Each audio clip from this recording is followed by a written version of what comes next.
A few days after my husband, Tom was promoted to section manager, his mother, Mary, came to celebrate. I looked at the dining table and tilted my head in wonder. I can't find the gift for the promotion I left out last night.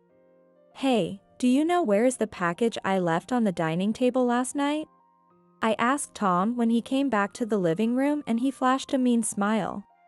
Do you mean the thing you gave me? I threw that cheap stuff out. I was taken aback. It was in the paper bag, right?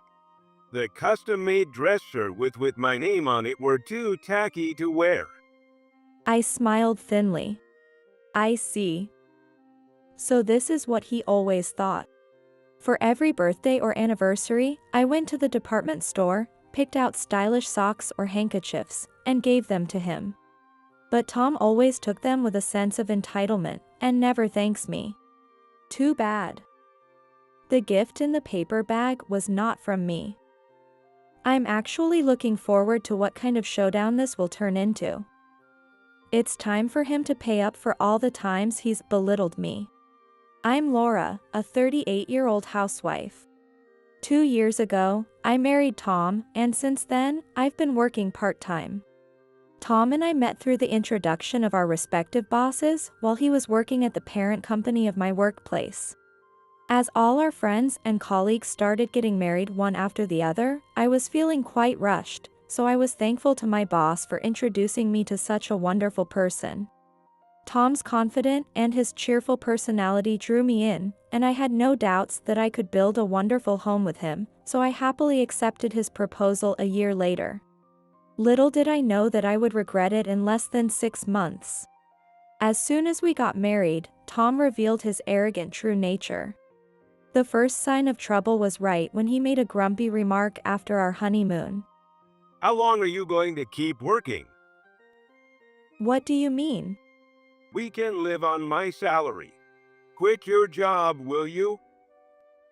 I was stunned. No, it's not like the times when we have to live relying only on the husband's salary. I want to have children eventually, and I want to save up while I can. Fine, I'll allow you to work, but make it part-time. What if you neglect the housework? We're both working, so it's only natural for the chores to be shared. Tom scoffed.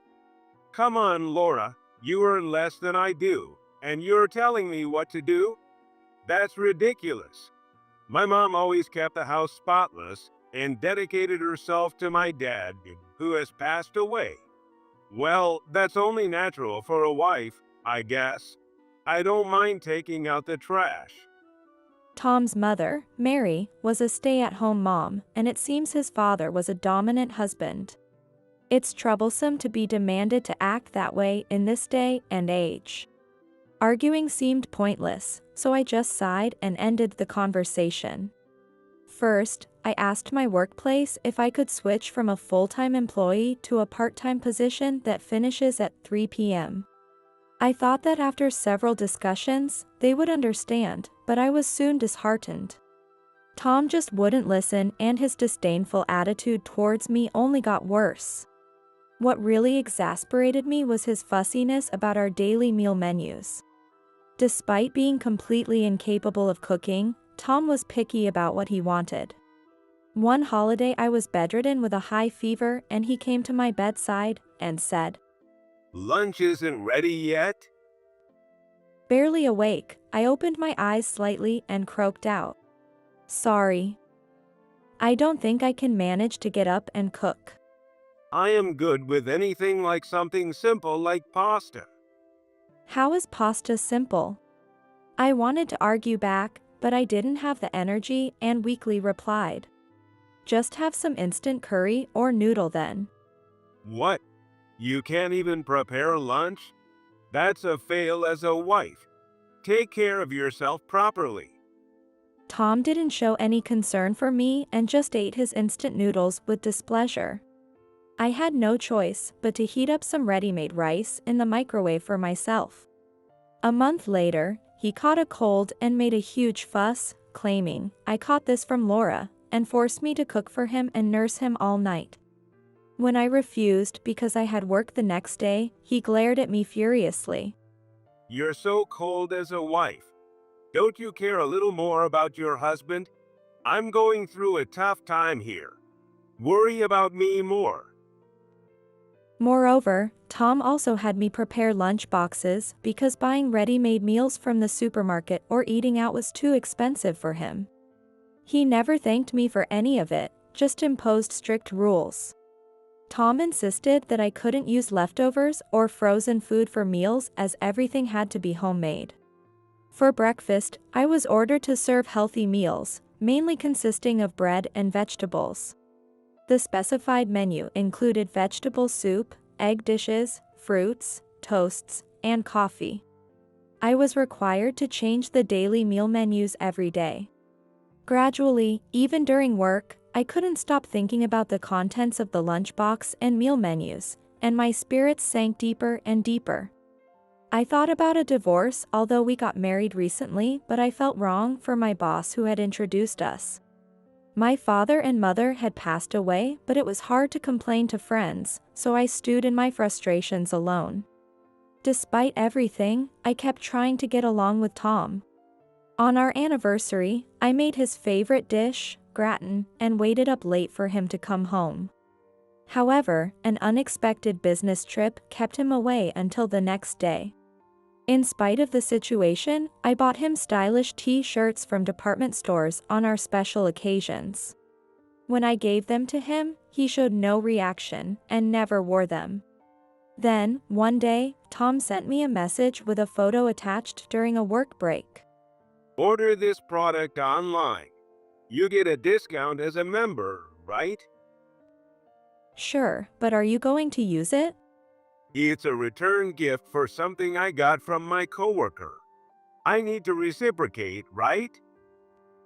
It was a pair of wine glasses from a well-known brand. Could it be a gift for someone he's having an affair with? The question almost slipped out, but I held it back. Surely, he wouldn't be so brazen as to ask his wife to buy a gift for his mistress. One day, Tom called me during a lunch break at work. Listen, I've been promoted to a section manager. Wow, congratulations. We should celebrate tonight. No, I'll be with my coworkers, so it's okay. Tom looks being in a good mood and I found him somewhat endearing and smiled. Tom is usually full of sarcasm, but I thought I should at least celebrate his promotion, so after a simple dinner while watching TV, my cell phone rang. It was a message from Tom. As I checked the screen, I almost stopped breathing. I'm heading to your house now, honey. Looking forward to my celebration present. Get out those wine glasses I gave you last time. I was staring blankly at my phone screen and another message came through. I won't let you sleep tonight, honey. Oh my God, I really don't want to go back to a poor-looking Laura's house. He must have sent it to the wrong person. Undoubtedly, it was evidence of him having an affair with someone. Even though I should have fallen out of love by now, tears blurred my eyes in shock. My head spun as I was filled with sorrow and intense anger. I took a deep breath to calm down and quickly took a screenshot of the messages before Tom could realize his mistake and delete them. After that, even as I watched TV, nothing registered in my mind, and I took a shower to try to clear my troubled thoughts. As I was drying my hair, Tom came home. Going to the living room, I found him sprawled on the sofa, his face red and snoring. The smell of alcohol mixed with body wash was nauseating. Holding my nose, I glanced at the high-end paper bag at the foot of the sofa. Inside was a square package tied with a ribbon and a message card that had fallen to the floor. I picked it up, put back in the bag and saw the messages with cute handwriting on it. Tom, congratulations on your promotion. You are now a manager at such a big company. That's impressive. I'm looking forward to our weekend drive date. I smiled thinly. Tom works at a small to medium-sized company. Has Tom told his mistress about where he works at? And to think he just got promoted to a section manager and he's lying about being a manager. He's always trying to impress. I can't believe he'd ask me as his wife to return a gift to his mistress just to save a few bucks on shipping. I glared at Tom's sleeping face, drooling sloppily with anger. On a holiday that was a week after Tom's promotion announcement. Tom and I both had the day off, so we planned to sleep in late, but I ended up waking up earlier than usual. When I woke up to use the bathroom and felt someone's presence downstairs, I went down to find Tom's mother, Mary, in an apron in the kitchen. Mary, who was tying up chunks of beef and chicken, frowned when she saw me. Finally up? Sleeping in late for a housewife? Mary, it's only 5 a.m. I yawned as I watched Mary prepare the food. By the way, Mary, what brings you here today? You have a copy of Key? It's obviously for Tom's promotion celebration. I heard he has a business trip this weekend, so we postponed it to today.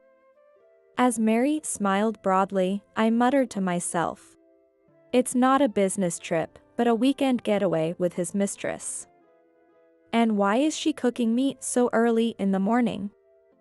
Could it be she's planning to cook a feast all day?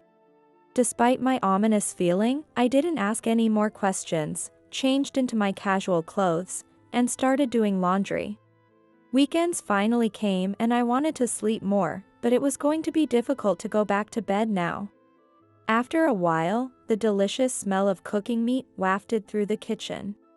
I like roast beef and grilled chicken too, but I certainly wasn't in the mood to eat them first thing in the morning. As Mary hummed and made a salad next to the sink full of dishes, I started preparing breakfast. Tom has not showed no signs of waking up and I was getting impatient with it, but Mary asked me. Laura, what time does Tom usually get up? He sleeps in until about 10 a.m. on his days off. He must be tired from working every day. Well, that's fine. The party is tonight anyway. By the way, Laura, are you working today? I have the day off today too. Well, is that so? Mary looked over at me with apparent annoyance, finished cooking the feast without doing any dishes, and then heavily sat down on the sofa and started watching a variety show on TV. After a while, Tom finally woke up and was shocked to see his mother acting like she owned the living room. Mom, why are you here? Tom, good morning. I came for a surprise party to celebrate your promotion tonight. You are promoted to a manager at such a big company, and I can brag about it to the neighbors. Well, thanks. Tom glanced awkwardly at me and then went to the bathroom. I was amazed that he had even lied to his own parents. I looked at the dining table and tilted my head in wonder. I can't find the gift for the promotion I left out last night. Hey, do you know where's the package I left on the dining table last night? I asked Tom when he came back to the living room and he flashed a mean smile. Do you mean the thing you gave me? I threw that cheap stuff out. I was taken aback. It was in the paper bag, right? The custom-made dress shirt with my name on it were too tacky to wear. I smiled thinly. I see. So this is what he always thought. For every birthday or anniversary, I went to the department store, picked out stylish socks or handkerchiefs, and gave them to him. But Tom always took them with a sense of entitlement, and never thanks me. Too bad. The gift in the paper bag was not from me. I'm actually looking forward to what kind of showdown this will turn into. It's time for him to pay up for all the times he's belittled me. Tom looked puzzled as I grinned at his outburst. Did you see what was inside? What? That was a gift from Mary. I sent you a message last night that I would leave it on the table. Didn't you read the message? Tom's face stiffened.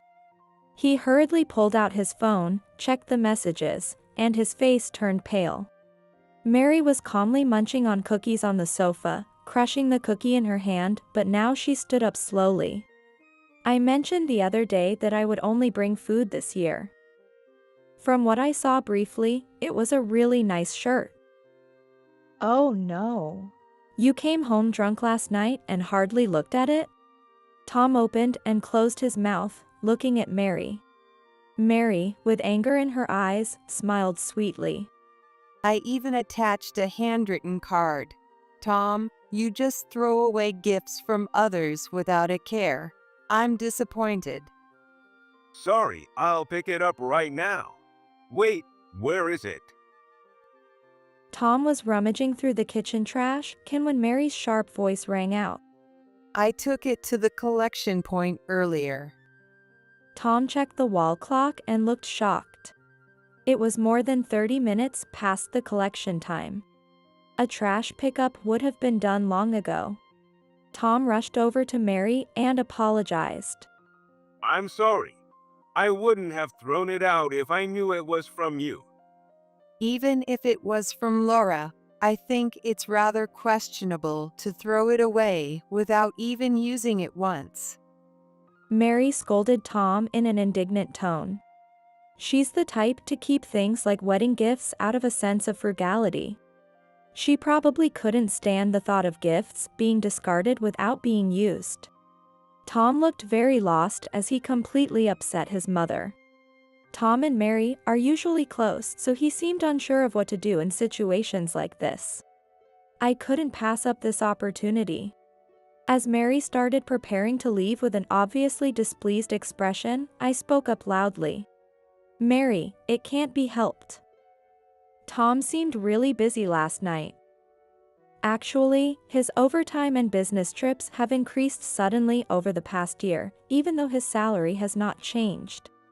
I said it sarcastically, and Tom glanced at me. It was unclear if he knew I was aware of his affair, but it seemed he was trying to keep it hidden as he forced a strained smile and made lame excuses. Yeah, that's right. It's frustrating to work for such a black company where my workload increases, but my salary stays the same. I didn't even have time to look at my phone last night. Okay. By the way, Mary, Tom sent me this message the other day. It made me cry. I showed Mary my phone. It was the message Tom had accidentally sent to me that I had saved. Mary's eyes narrowed. Tom, are you cheating on Laura? What? Tom's eyes widened in shock as Mary held out my phone to him. What the hell is this? That should be my line. You accidentally sent me those lovey-dovey messages with your affair partner, right? I saw the wine glasses. Were these the ones you had me order online? Yeah. I can't believe it. Making me as your wife buy gifts for your mistress. What kind of nerve do you have? You're disrespecting not only me but her as well. Shut up.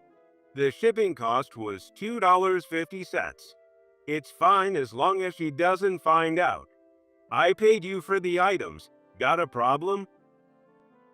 Tom was defiant, as if this was normal. So that was his reason. What a small-minded person. You're cheap but still want to cheat on me. Why did you marry me if you were going to cheat in the second year of our marriage? As I confronted him, Tom twisted his mouth into a smile. You seemed like you'd obediently follow me. It could have been anyone. That's awful. But after we got married, I quickly got bored with you. Just average. I want someone who is young and cute. Tom said this casually, leaving me speechless. You've been cheating for over 6 months, right? You started going to nightclubs because you were invited by your coworker. That's when all the sudden business trips, weekend work, and overtime started. I knew something was up. You're so gullible. I figured if I said that, you'd believe it. I threw away all the lunches you made on those supposed work days. It'd be rude to eat your lunch on a date with her. I was speechless. I had been getting up at 5 a.m. even on weekends to make elaborate lunches because he said me preferred homemade, and to think they were just thrown away. Looking over at Mary, she was silently frowning with her arms crossed. Feeling my blood boil, I pressed Tom even further. The business trips on the weekends were just to spend time with your mistress, right? It's no use pretending. I hired a detective agency to investigate. I pulled documents and photos from a large envelope and spread them across the dining table. In the photos, Tom and the mistress were linking arms and kissing at tourist spots even when they were entering a hotel. Everything was captured in the photos. Tom didn't expect to be photographed, grimaced, but he soon brazened it out. He searched his phone for a photo of the two of them together and shamelessly showed it to me and Mary. Yeah, she's a stripper who's a decade younger. Look, Mom, isn't she cute? Mary glared sharply at Tom, who was gloating. Tom, who was startled, watched as Mary knocked the phone out of his hand, his mouth gaping open. What are you doing, Mom? You broke the screen. Shut up. Mary shouted at Tom with a terrifying expression, and I was astonished. It was the first time I'd ever seen Mary so angry. She looked like she might physically attack Tom at any moment. Her body trembling, Mary shouted at Tom in a high-pitched voice. Tom, aren't you ashamed of having an affair with a younger woman? I believed you would never do such a thing. What? But Mom, you don't like Laura either, right? Why did you get mad at me just because I had an affair? Mary fumed. That's completely different. Have you forgotten? Your father also had an affair with a woman who he met at a nightclub and even fathered a child. It caused a huge mess. You know how much I cried. Tom covered his mouth and realized his mistake. I had heard about this from Tom before, so I thought Mary might take my side. My guess was right. Seizing the moment, I pulled out Tom's pay slips from a drawer and showed them to Mary along with the balance of his savings account. Come on, Mary. Don't scold him too much. Tom has been working hard, earning a decent salary. The moment I placed it on the table, Tom snatched it up and stuffed the pay slip into his pocket. Mary looked puzzled.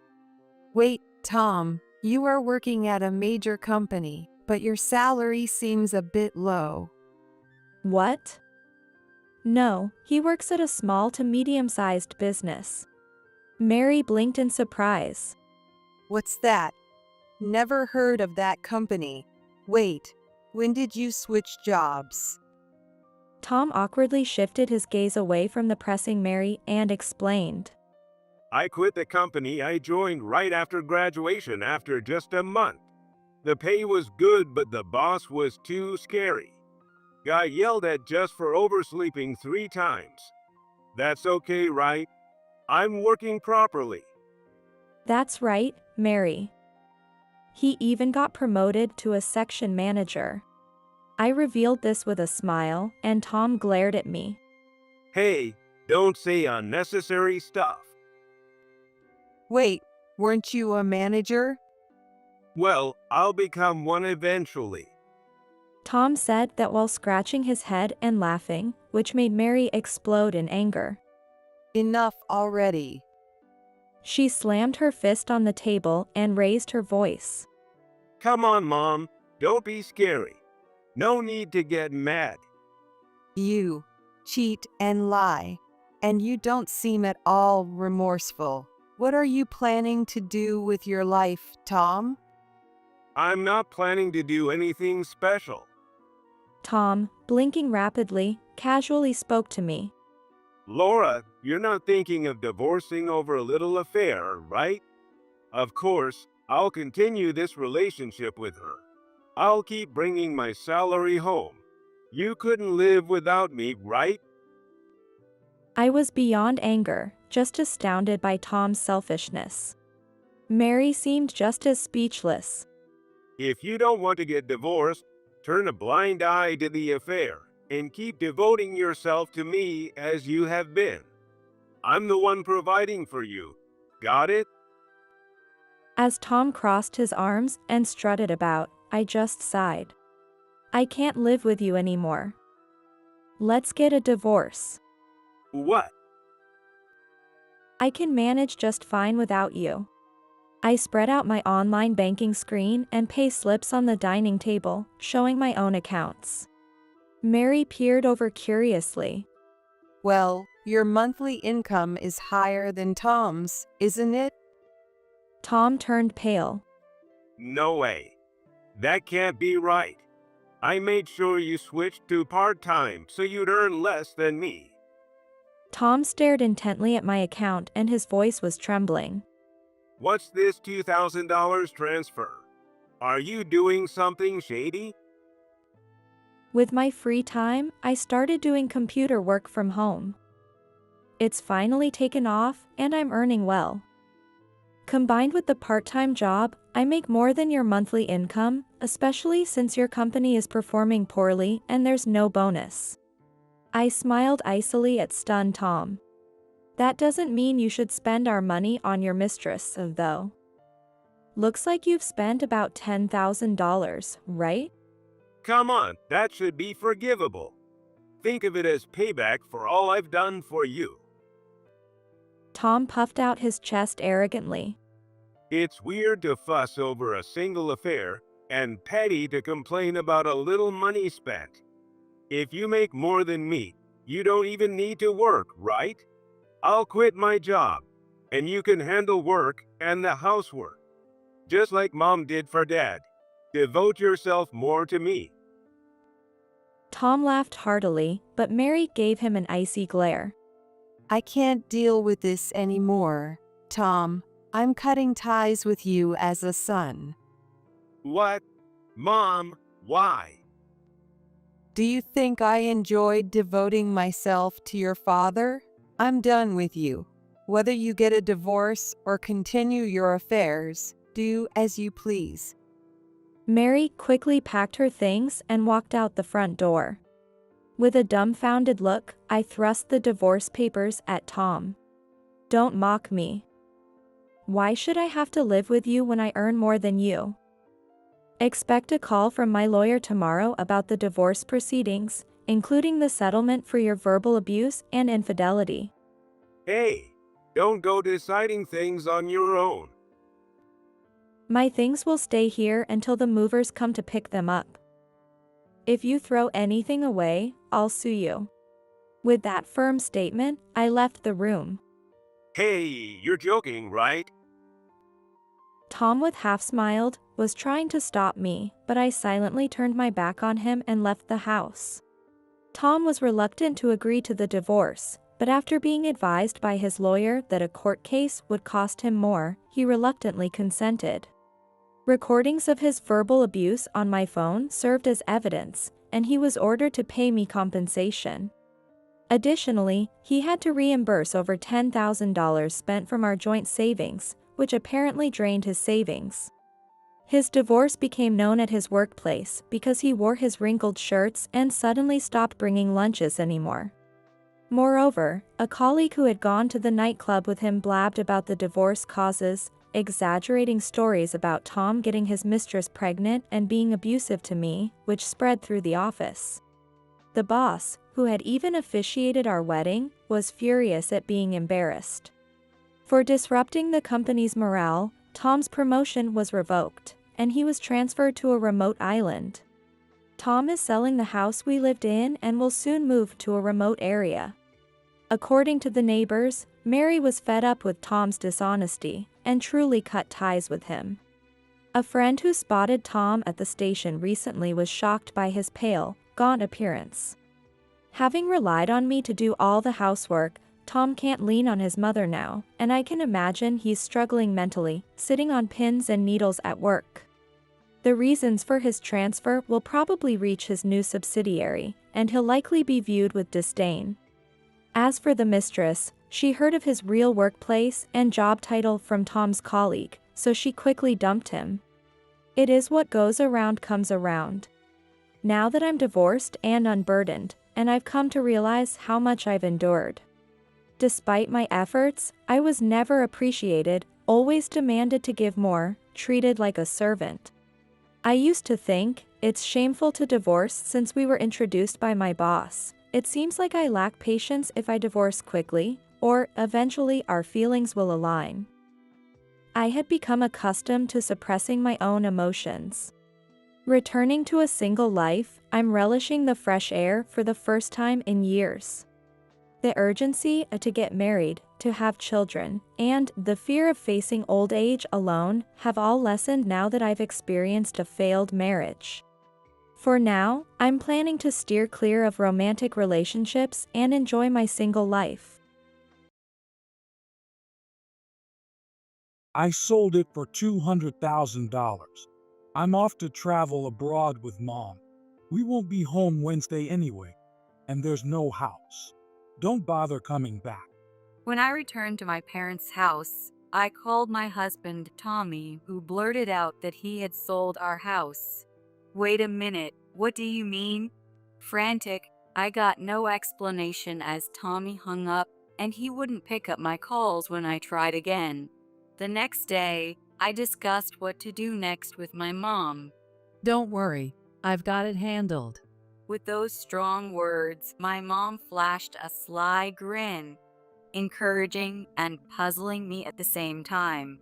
I've got it handled. What on earth had she done? What do you mean? I asked, but my mom just muddied the waters. You'll see. Little did I know then, I was soon to be reunited with Tommy in a tragic state. My name is Nancy Williams. I'm currently 40 years old and have a 12-year-old daughter named Felicia who is graduating elementary school this year. I met my husband, Tommy, about 15 years ago. The connection began when Tommy, a senior colleague, transferred to my department at work. Tommy, 10 years my senior, was an impressive figure, seemingly out of reach. However, he took a liking to me, and I soon fell for him too. We started dating and quickly got married. Soon after, I discovered I was pregnant, and we were at the pinnacle of happiness. Following the birth of our daughter, I quit my job and now live happily with my family of 3 in a condo near my in-laws. Our marriage was going smoothly, but I encountered a common problem often talked about: the mother-in-law dilemma. Tommy's mom, Susie, didn't seem to think highly of me and targeted me for criticism. Interestingly, both Tommy and I were raised by single mothers, which gave us a lot in common and much to relate over. On the other hand, we had our differences. My mom always respected my decisions and stood by me. When I decided to marry Tommy, she said, "If Nancy has chosen him, I won't object. It's wonderful to be with the person you love," and she was genuinely happy for us. However, Susie was always critical from the get-go. When we announced our marriage and went to greet her, she frowned in my presence and said, "Tommy, are you sure about her? Raised by a single mom. Couldn't you find someone more decent?" Despite being a single mother herself, Susie belittled my family background, which left me agape. But at that moment, wanting to be liked by Susie, I kept smiling through her remarks. Encouraged by my acquiescence, Susie continued to criticize everything I did after we married. "Your cooking is too salty. You've added too much salt. The soup lacks proper flavor, and you can't even clean properly." Nowadays, she would often drop by unexpectedly, devour the meal I prepared for myself, criticize it, and leave. This happens about 5 times a week. No matter that we are family, dealing with Susie's attitude wears me out. Could you ask Susie to limit her visits? I've repeatedly asked Tommy for help. Don't talk like that. She raised me by herself, and she's lonely living alone. Yet, Tommy always defends her. It's as if he can't see things from my perspective. But just because she's lonely, why do I have to be the one constantly criticized? Mom's like that with everyone. She's probably just taking it out on you. Try to bear with it a bit. Tommy said, but this was no mere petulance. He heard the words at our marriage introduction and the subsequent snide remarks. Even when our daughter Felicia was born, she laughed and said, "She's got her mother's flat nose." Susie's behavior isn't something that can be dismissed as mere affection. It's too much. Please don't come to see Felicia anymore. That was the first time I spoke back when she mentioned Felicia. But Susie just laughed at my stance. Hey, no need to get so mad. You're so red. I can't tell who's the baby here. That's what they call a silly parent.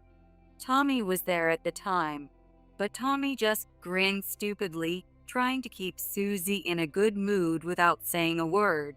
No matter what I said afterward, it was like talking to a wall. No matter how much I resisted, it didn't reach Susie. I once tried to avoid Susie's visits by pretending not to be home. But Susie, undeterred, went through Tommy and got a key to our house. Tommy was no help, and I ended up being tormented by Susie's actions, enduring days of frustration. Now, it seems like visiting our house has become part of Susie's daily routine. If it were just that, it might be bearable, but she orders me around and makes snide comments. You're a useless daughter-in-law. Tommy must be out of his mind to choose someone like you. When Susie said that, Tommy went quiet. As our marriage goes on, her treatment of me only gets harsher.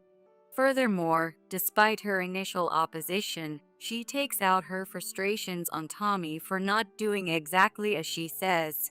Today's soup is too thin again. Marrying a wife who can't even make soup.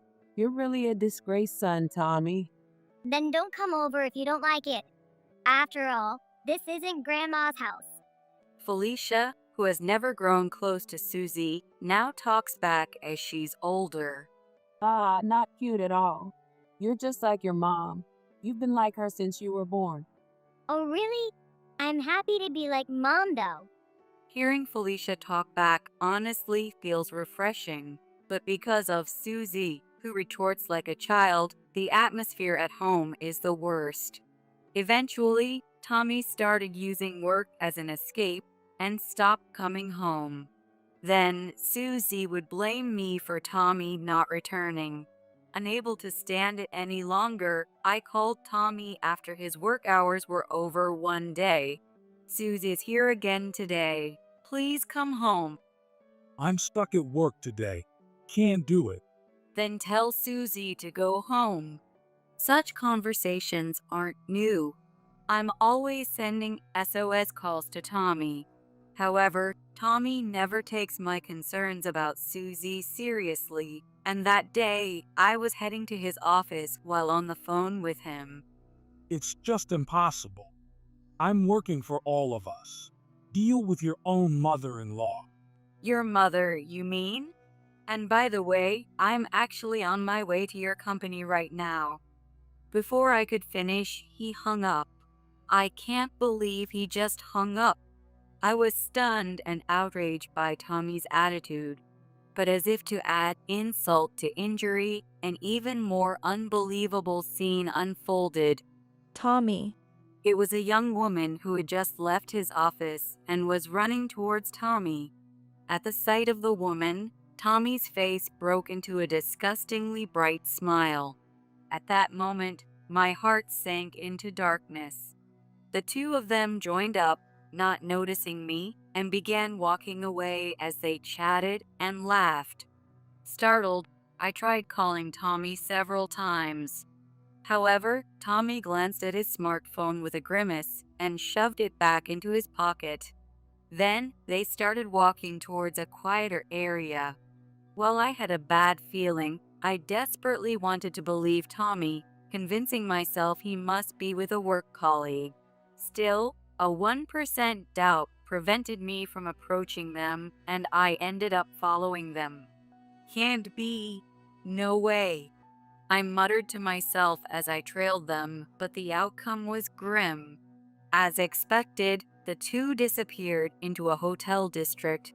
I stood frozen, watching them disappear, unable to move. Tears streamed down my face as I cried all the way home. But there was no rest at home. You're late. What have you been doing? Susie asked, lounging on the sofa without a care. Tommy is cheating on me, I told Susie. But Susie just laughed. Really? Tommy has got some nerve, huh? It's fine. He'll come back here eventually. Her words infuriated me. It's because of you, Susie. You're always here, ruining the atmosphere. That's why Tommy doesn't want to come home. Perhaps it was partly an outburst, but it was the truth. Susie, clearly angered by my words, retaliated, but I managed to force her out of the house that day and cried alone in the empty room. Fortunately, Felicia was at a tutoring session and wouldn't be back for a while. I was overwhelmed with the feeling that Susie and Tommy had destroyed my family. After that incident, Susie stayed away for a while. I lacked the courage to confront Tommy about his affair, and life just went on. I was slowly regaining some peace, but every time Tommy grinned at his phone or informed me he'd be late, I felt nauseous. Since it was summer vacation, I decided to go back to my parents' house. Felicia would be home during the break. Susie would probably come by pretending nothing was wrong. So I thought it might be better to actually be away. My parents' house is in the same county, but about a 30-minute bus ride away. I couldn't visit often, but I was concerned about my mother living alone. It's unusual for you to stay so long. You usually only stay 2 nights. Are Tommy and Susie okay with it?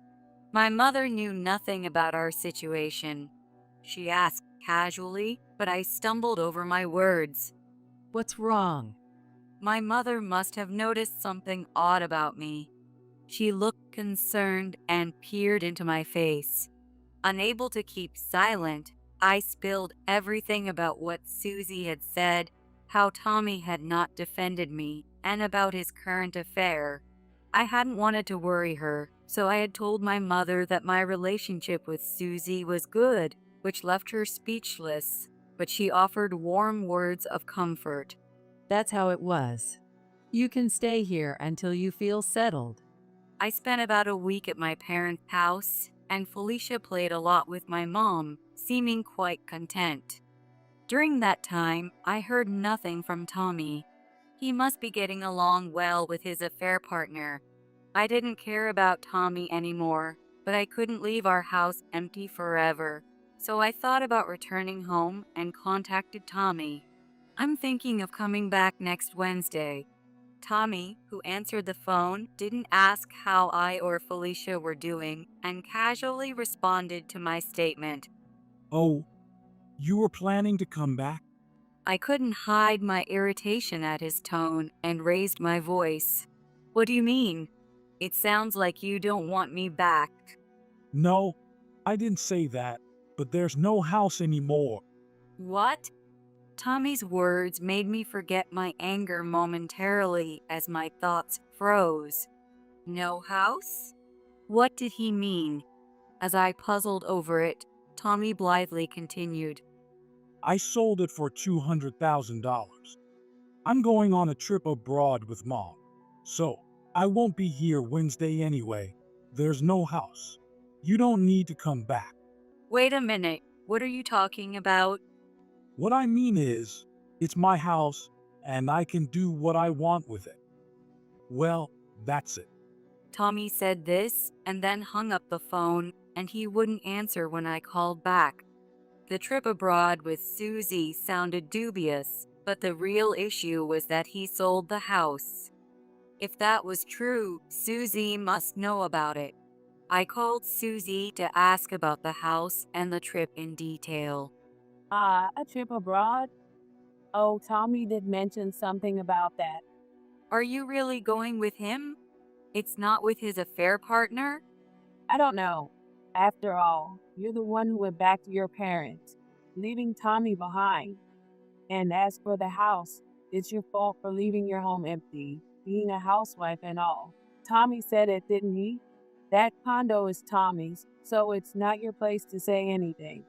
Talking to Susie yielded nothing, but from her tone, it was likely the trip was with his affair partner. You are. Susie, having not been able to rant at me for a few days, seemed to have built up stress, and despite being on the phone, she kept complaining. I let her words go in one ear and out the other, sighed, and hung up the phone after our conversation. Upon hearing this, my mother turned pale. That's too much. She was visibly angry about Susie and Tommy's actions. So, I guess I'll stay here a little longer. Of course. It was fortunate that Felicia and I had our basic needs met, but I couldn't stay silent about Tommy selling our house. There was no way I could forgive Tommy for what he did. The next day, I discussed with my mother what I should do. I can't forgive him. I want him to regret everything he's done and reflect on it. My mother listened silently to my furious tale, then smiled mischievously. You don't need to worry about anything, Nancy. But I can't stand the thought of him living happily with Susie or his affair partner. Calm down. It's okay. I've taken action. There's no way they can be happy after what they've done to you. Her strong words encouraged me, but they also left me puzzled. In saying she took action, what could she have done? What do you mean? I asked, but my mother's response was vague. You'll see. 2 weeks passed. Felicia and I were still living comfortably at my parents' home. Felicia seemed to really enjoy her time with her beloved grandmother, following her around every day. I worried that her last summer vacation before finishing elementary school might feel constrained, but it didn't seem to be the case. That evening, while the three of us were having dinner, my phone rang. It's an unknown number. Suspicious, I answered the call on the spot. Hello? The police. I blurted out in surprise, drawing the attention of my mother and Felicia. Without minding their gazes, the caller, who identified themselves as a police officer, explained the situation methodically. Your husband has been found sleeping in the park, causing a disturbance to the neighbors, and he is currently being held at the police station. Could you come to pick him up? I'll come right away. I responded and hung up. Both my mother and Felicia looked at me with wide eyes, wondering what had happened. I explained the call from the police. I have to go there now. With that, I rushed out of my parents' home. Upon arriving at the police station, I was immediately led to a room. There sat Tommy, unshaven, looking dejected. His clothes dirty, with a carry-on and an unknown woman beside him. I couldn't believe that the disheveled man being held by the police was my husband. I almost thought I was in the wrong room. Tommy looked up vacantly, and as soon as he saw me, his eyes filled with a sudden intensity, and he stood up. What have you done, you fool? Huh? His sudden outburst took me by surprise. To think he would speak to me like that after I came all this way when he called. Irritated, I retorted, "Who do you think you are? Causing trouble for people. What have you done? That should be my line." Huh? Don't mess with me. You manipulated the realtor. What are you going to do about me and Kristen's place to stay? Kristen. That must be the name of his affair partner. The unfamiliar woman remained silent, looking down. But more puzzling were Tommy's words, which left me tilting my head in confusion. A police officer calmed the agitated Tommy, giving me a moment to think. Then I remembered what my mother had said about taking care of it. In fact, my mother owned multiple properties. She became a single mother after my father passed away, who was the son of a landlord. Thus, she inherited the real estate in my father's name. Currently, these properties are transformed into apartments and are rented out. She has had a long-standing relationship with the realtors and is well known in the local real estate market. You said he sold his home, right? I assumed it was hard to think about living with Susie, so he must be renting a new place. I just checked if Tommy had signed a recent lease on one of our properties. I stepped out of the room where Tommy and the others were to call my mother, and she nonchalantly explained. And it turned out he was there. Since he comes with issues, I told them, I won't rent my property to this guy. Then, other property owners caught wind of it and refused to rent to him too. I couldn't help but laugh a little, lured by my mother's laughter. Piecing the story together, Tommy had sold our house, intending to live with Kristen, and searched for a place through a realtor. Coincidentally, the apartment they initially got was owned by my mother. Feeling secure about finding a new home, they went on a trip abroad, during which my mother refused to rent it out. The realtor tried to contact Tommy, but couldn't reach him because he was still traveling. Meanwhile, my mother, known among landlords for being exceptionally accommodating, had made it known she wouldn't rent to Tommy. No one wanted to rent to such a person. After returning, Tommy immediately started looking for another property he could rent from a real estate agent, but it seems no one came forward to rent him a house. Upon returning from the trip, Tommy found that he had no home to return to, and according to the police, he had run out of funds, maxed out his cards. Kristen had terminated her apartment lease as well, leaving them homeless and resorting to sleeping in a park until they were reported. Anyway, as the person responsible for him, we need to proceed with. The police thought I had come to pick up Tommy. What? I just came because I was called. I have no intention of being the person responsible for him. What? Let them sleep outside together, I said, laughing.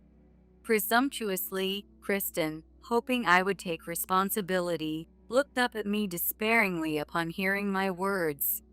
Tommy tried to lunge at me in anger, but was stopped by the police. Yuck, you're dirty. You haven't showered in a while, have you? Don't come near me. I deliberately said that, then turned my gaze to Kristen. She was not particularly beautiful, just an ordinary-looking girl. Now filthy and disheveled, she was probably in her early 20s. She sulked in silence, merely hanging her head. Kristen, was it? She flinched when I addressed her. Yes. Why don't you call your parents to pick you up? That is, if you can tell them you went on an affair trip with a married man. Kristen couldn't respond to my words and just started crying profusely. And Tommy, you should have her parents take responsibility for you, though you might be older than her. What? Well, I don't think age matters in love, as long as it's true love. Tommy tried to retort, but ended up silent, unable to say anything. What was he thinking, messing around with someone so much younger? Seemingly realizing the shame of his actions, he bit his lip in frustration. Well then, see you. Wait, please. Tommy called out loudly, trying to stop me as I began to leave. But I had no obligation to wait. I didn't even look back as I left the police station. The next day, the doorbell at my parents' house rang. Felicia and my mom had gone out shopping, so I answered the door and to my surprise, it was Susie. Perhaps she took the bus all the way here just to complain to me. True to my expectations, Susie began speaking with her usual nasty expression. This failure. You didn't even pick up your own husband. What are you doing? You're terrible. She probably heard about me refusing to take responsibility yesterday. Apparently, Susie had picked him up this morning. Thinking he might have spent the night at the police station, I chuckled, which made Susie turn red with anger. What are you laughing at? This isn't funny. However, a question popped into my mind. I mean, you could have just let Tommy and Kristen stay at your place, Susie. It's terrible to blame me without doing what you could yourself. I wasn't there. Not there? I asked back, and Susie laughed as if boasting. Tommy gifted me a spa trip. It was for 5 nights and 6 days. I just got back yesterday. It's a shame such a kind son ended up with you as his wife. I didn't know when Tommy had gone overseas or how long he had been in the park. But while Tommy was out sleeping in parks, Susie was comfortably enjoying a spa. Though she didn't know it was happening, she wasn't in any position to blame others. Susie was gifted a spa trip by Tommy? That's nice for you. I was forced to retreat to my parents' house because Tommy sold our house without my consent. Who should really be helping Tommy? As I smiled sweetly at her, Susie looked at me as if she'd seen something disgusting and began muttering complaints and excuses. Anyway, to do such a thing to your own husband, you and your mother will get what's coming to you. That's why no good comes from single mothers and their children. Enraged, Susie said this in desperation and then left. Was she referring to herself and Tommy as single mothers and their children? Thinking this, I watched Susie hurriedly walk away. A few hours later, Tommy contacted me. Wondering what it was this time, I answered the phone with a sense of dread. Mom fell and broke her bone on her way back from your house, and now she's hospitalized.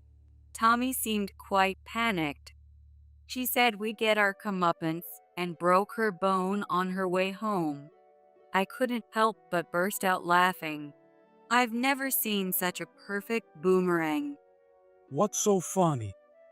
Anyway, it's serious, so come back home. Back to where? I don't have a home, remember? You can come to my parents' house. Tommy said it as if it was the most natural thing, but why would he think I'd agree to that? No thanks. Why don't you ask Kristen?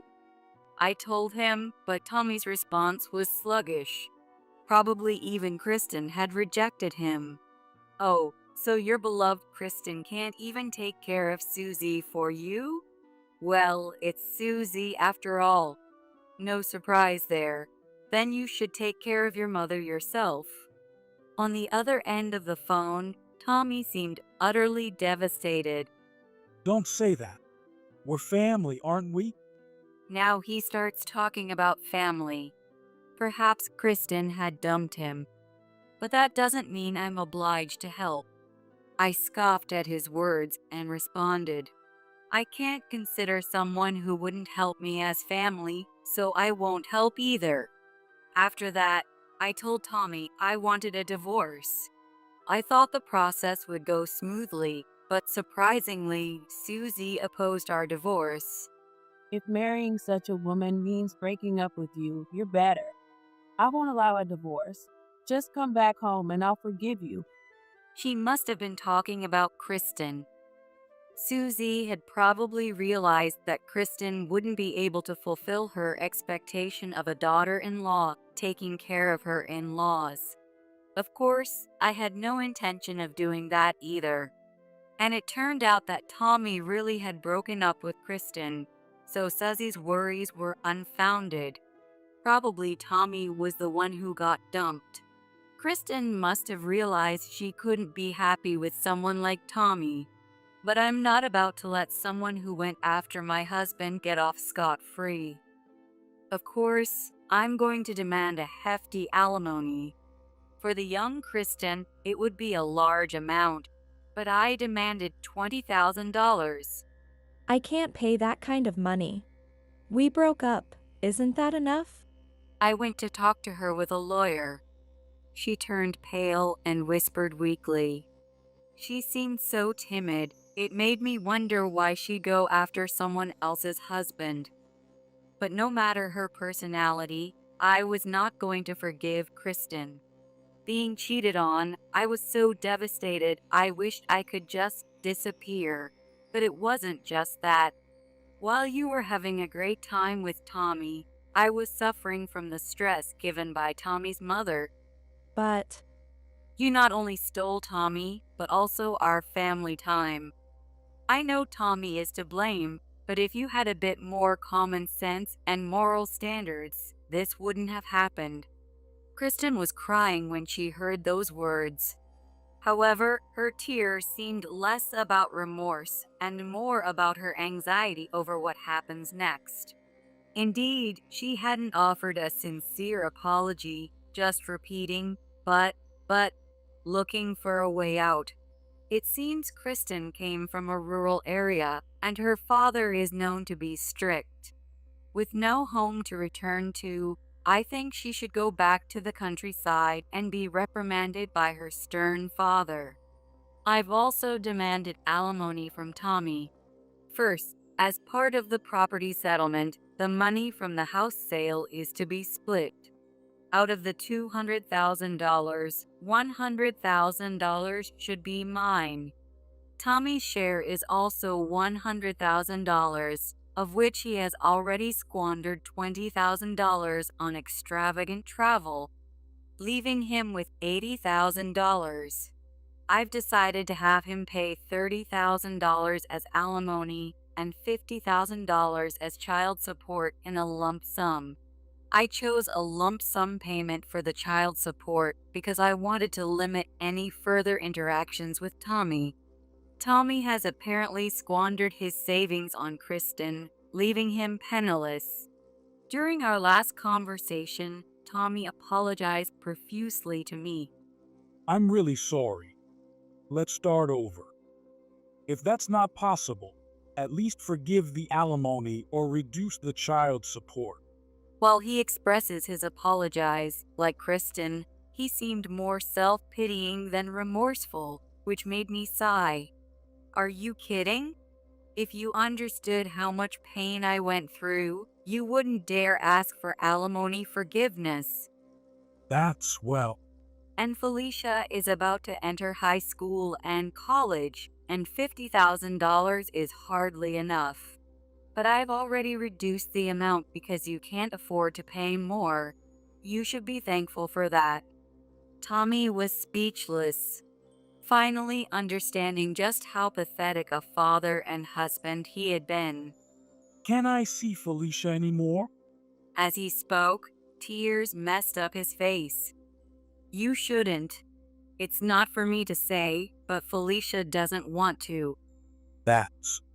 Even putting aside the affair, if you had been a wonderful father, Felicia wouldn't feel this way. But you never stood up for Felicia and me against Susie's complaints. Contrasting my laughter, Tommy looked utterly defeated. I remembered what Felicia had said. Dad is not only useless, but he's making Mom suffer. So just get a divorce already. Actually, it was Felicia who had suggested the divorce. If I had children, I might have hesitated to divorce, but it was Felicia's words that made me decide. I have a real family with my mother and Felicia, and I felt that was all I needed. When I shared this, Tommy turned pale and just cried silently. Even if he thought his actions were minor, they had a major impact on others.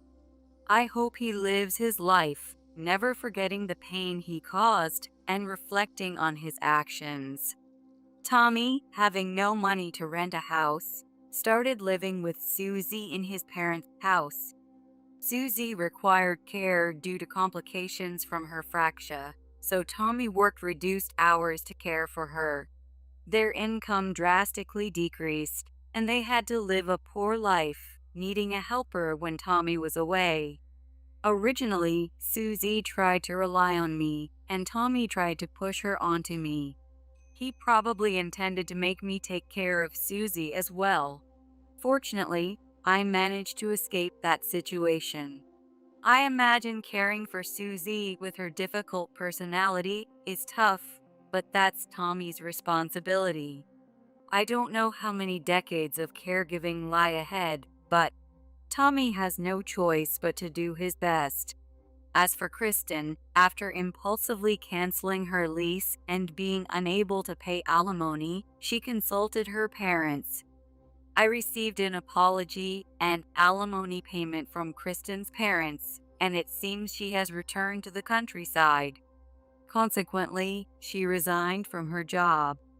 The job she loved, the independent life she longed for, and all her savings. Kristen lost everything. I don't know what she is doing now, but I think she is living under strict parental supervision at her parents' house, feeling restricted. As for myself, I continue to live in my parents' home. Although it was a bit far, Felicia attended her original elementary school until graduation. She then enrolled in the middle school I attended. Seeing my daughter in the same uniform I wore, my mother tearfully expressed her joy. My mother always silently wished for my happiness, and although she never spoke about her feelings, I realized after living together that she must have felt lonely at times. From now on, I plan to do my best to show filial piety and make our family of 3 happy. Most importantly, I want to ensure that my mother and Felicia have a happy life. You know, Lisa is really lucky to have such a gorgeous mom. My daughter looks like my wife. What a poor girl. My husband always putting me and our daughter down. He keeps going on about how cute his niece are all the time. But the most disappointing one here is you. Seriously, you need to get a clue. My name's Marie. I'm in my late 40s and a working mother. My daughter's name is Serena. She is a middle school student and is busy studying every day.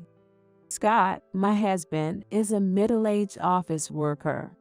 He always comes home from work as a middle manager and starts venting about how tough it is. I can tolerate him venting about work stress, but that's not all. Seems like he likes staking out his frustrations on his own family. Anyway, Scott openly insults me and our daughter. He complained almost every day that my cooking was bad. He even criticized every meal. Even though he finished every meal, he still complained afterward, saying the house isn't clean enough. He'd run his finger along the windowsills, saying, "There's still dust here. Do it again." Feels like he's straight out of some old drama. And to top it off, he'd say things like, "You're just a lousy wife no matter what you do." He complains even about the way I polish glasses, so it's getting really tiresome. But it doesn't stop there. He treated our daughter just as badly. Despite being his own daughter, he finds fault in everything she does. Once she's in middle school, she's supposed to be conscious of her appearance. But even if she changes just one hairstyle, he says, "That doesn't suit you." And if she decides on a club activity, he says, "Quit that pointless club." Even if she got good test grades, he criticized her, saying, "What are these grades? You should try harder." He never praises her. When Scott starts stalking, family time becomes the worst time. Both my daughter and I were getting fed up with Scott's behavior. One day, we decided to visit my in-laws during the long weekend. Scott's brother and his family live with my in-laws, so we didn't go often. Rick, my brother-in-law, is kind and a really good person. His daughter Lisa is in the same grade as Serena, and she's also a very nice girl. Serena and Lisa are very close friends, but there are problems in this household too. Alice, my brother-in-law's wife, is so beautiful that she could be a model. I wondered why Alice, such a beautiful woman, married Rick, who had the same normal face as Scott. But she's quite stubborn, a bit too much. She often made remarks that belittle me. Marie, you know your makeup skills are so poor, aren't they? Oh, sorry. Is it because no matter how hard you try, you still look shabby? I often get complimented for looking beautiful even without makeup. This is just the tip of the iceberg, the least harmful level. Lost some weight again. No matter what I eat, I just can't seem to gain any. Marie has got a big-sized figure. What on earth does she eat to look like that? I was walking in the downtown area when someone asked me if I wanted to be a model. It's such a hassle to turn down these offers. Marie seems to never have to deal with that, which I envy. The other day, when I was walking with my daughter, someone mistook us for sisters. It was so embarrassing. But Marie always looks like a mom, doesn't she? She effortlessly throws insults as if exhaling. Alice is truly beautiful, with a stunning figure. I'll give her that. Her stories are probably true. But seriously, does she need to put me down every time? Every time, Rick gets mad and says, "What are you saying? That's rude." But it's like talking to a brick wall.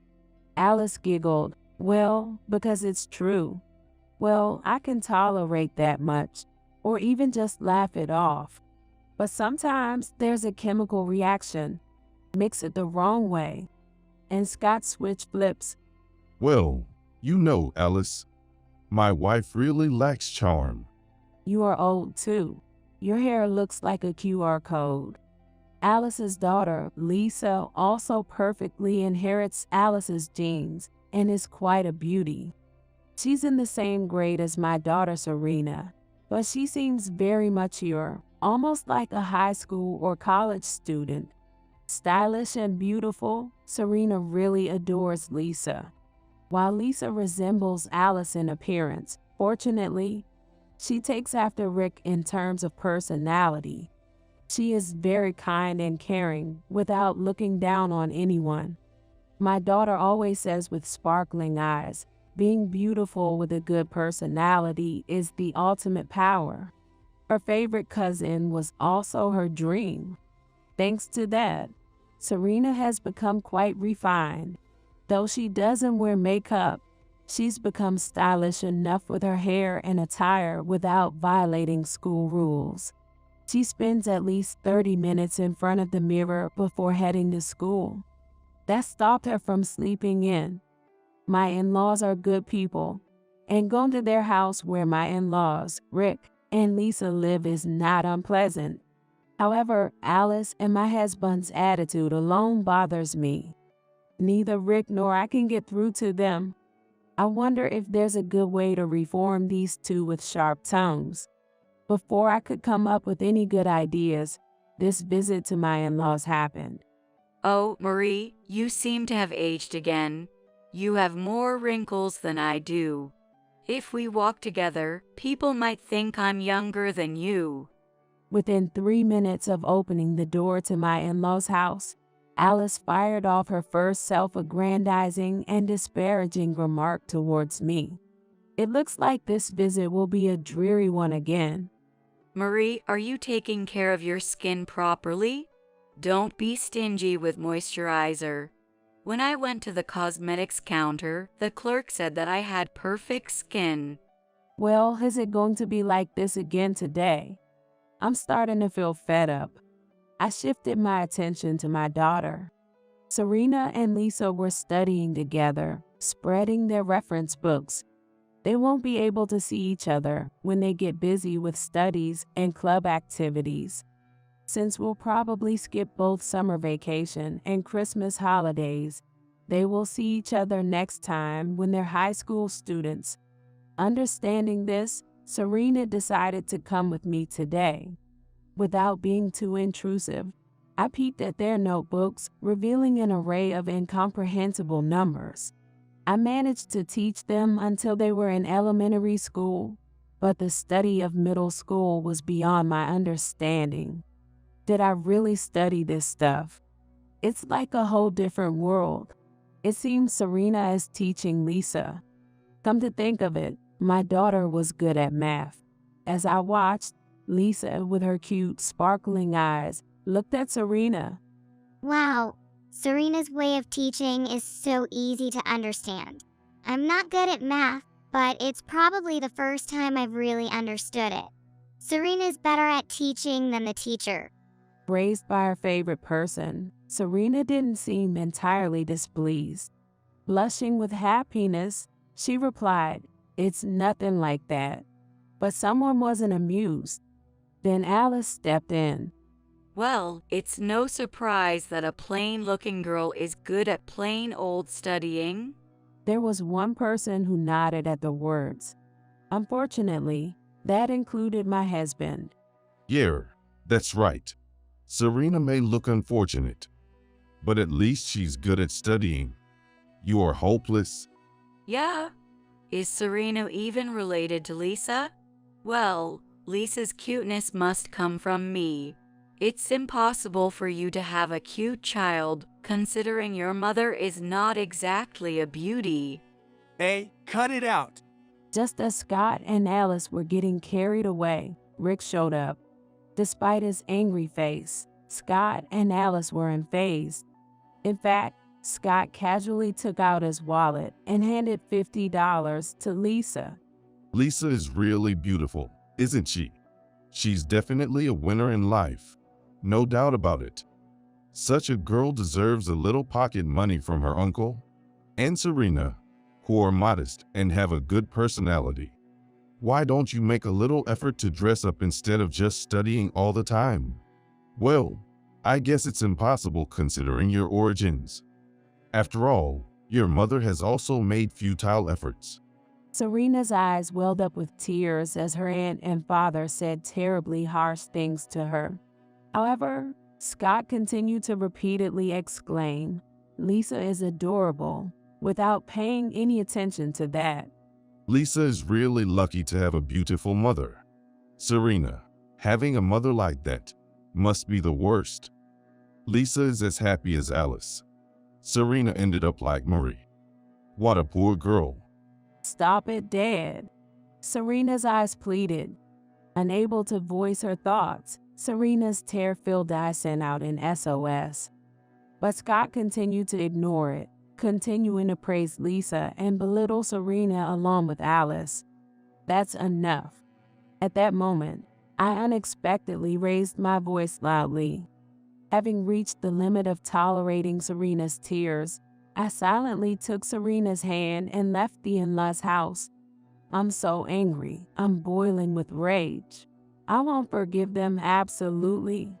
We usually stay overnight at the in-law's house, but with something like this happening, there's no way we would stay.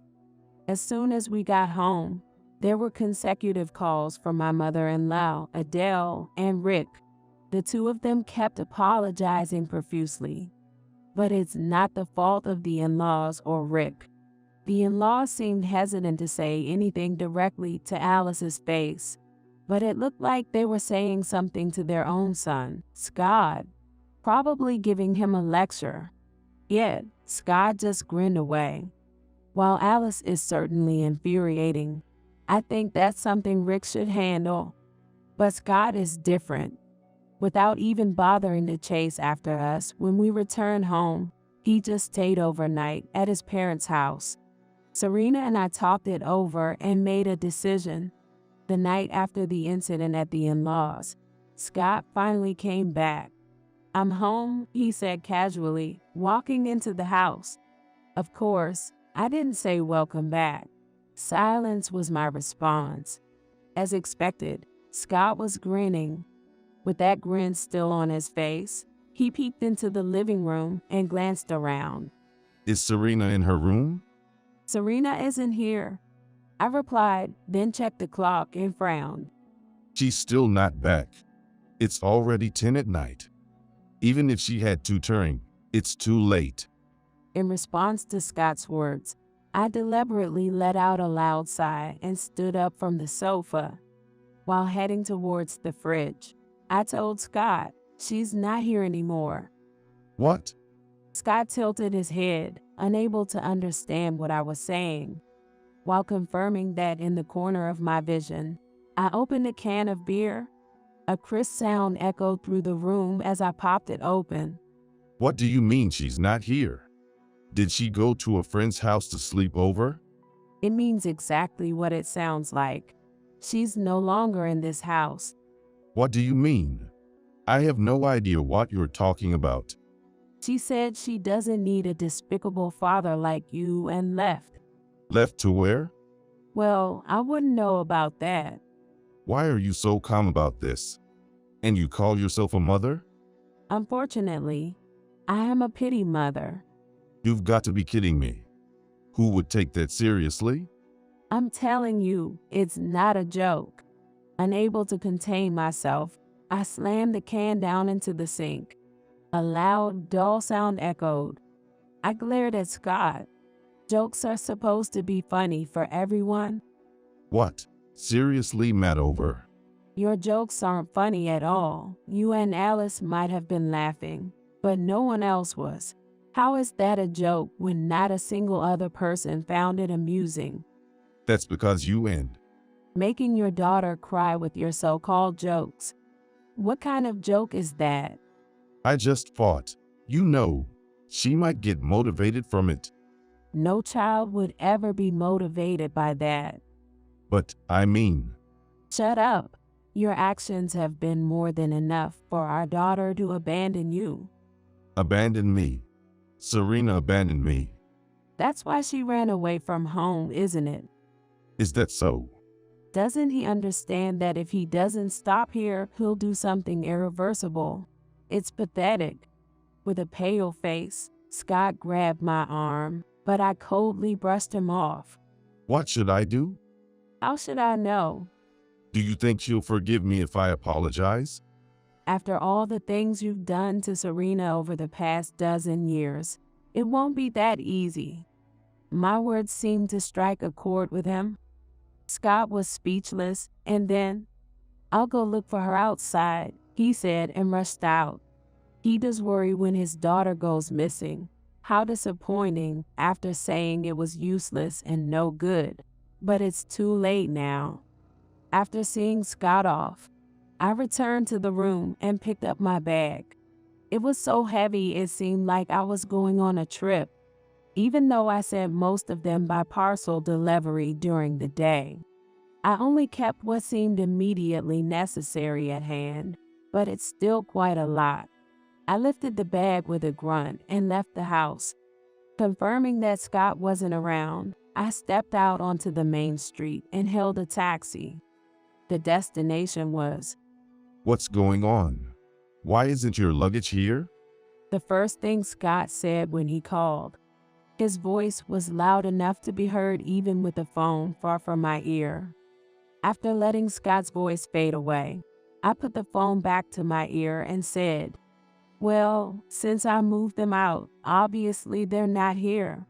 Moved them out? Where on earth to? It was another loud voice, so I moved the phone away from my ear again. Feeling annoyed, I decided to switch to speakerphone. I placed the phone on the table, took a sip of tea, and then said, I don't think it's necessary to tell you where I'm going. Anyway, I'm leaving too, so good luck living on your own. No way. Are you kidding me? Do you think you'll be forgiven for doing something like this? You must be happy now that your disappointing wife is gone. You're really persistent. That's why I said it was a joke. He's still calling it a joke. Just as I was about to raise my voice to Scott, who seemed completely unrepentant. Dad, your jokes aren't funny at all. You can't hurt your daughter and expect laughter to come out of it. Serena shouted from the side. Scott was taken aback.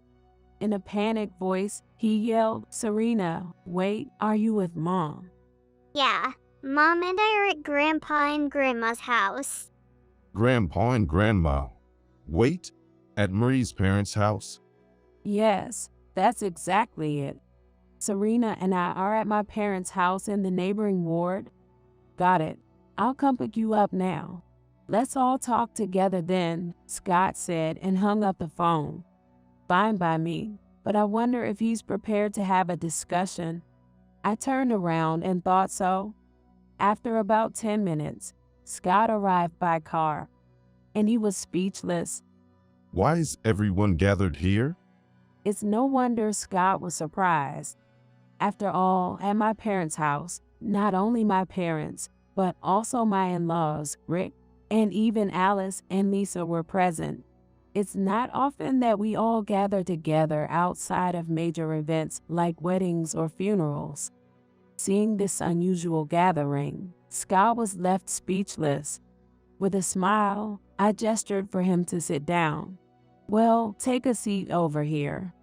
In the center of the circle formed by me, my parents, Rick, my in-laws, Serena, and Lisa. Here? Yes, right there. With an inscrutable smile, I gave him a pointed look, and Scott sat down with a tense expression. By the way, Alice is sitting alone outside of this circle. Now then, do you have anything to say? I didn't do anything wrong.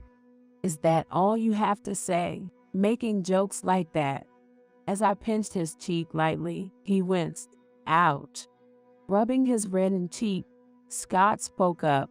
Because it was just a joke. So you think it's okay to crack jokes like that? Scott's attitude was too much for me to handle, so I passed the baton.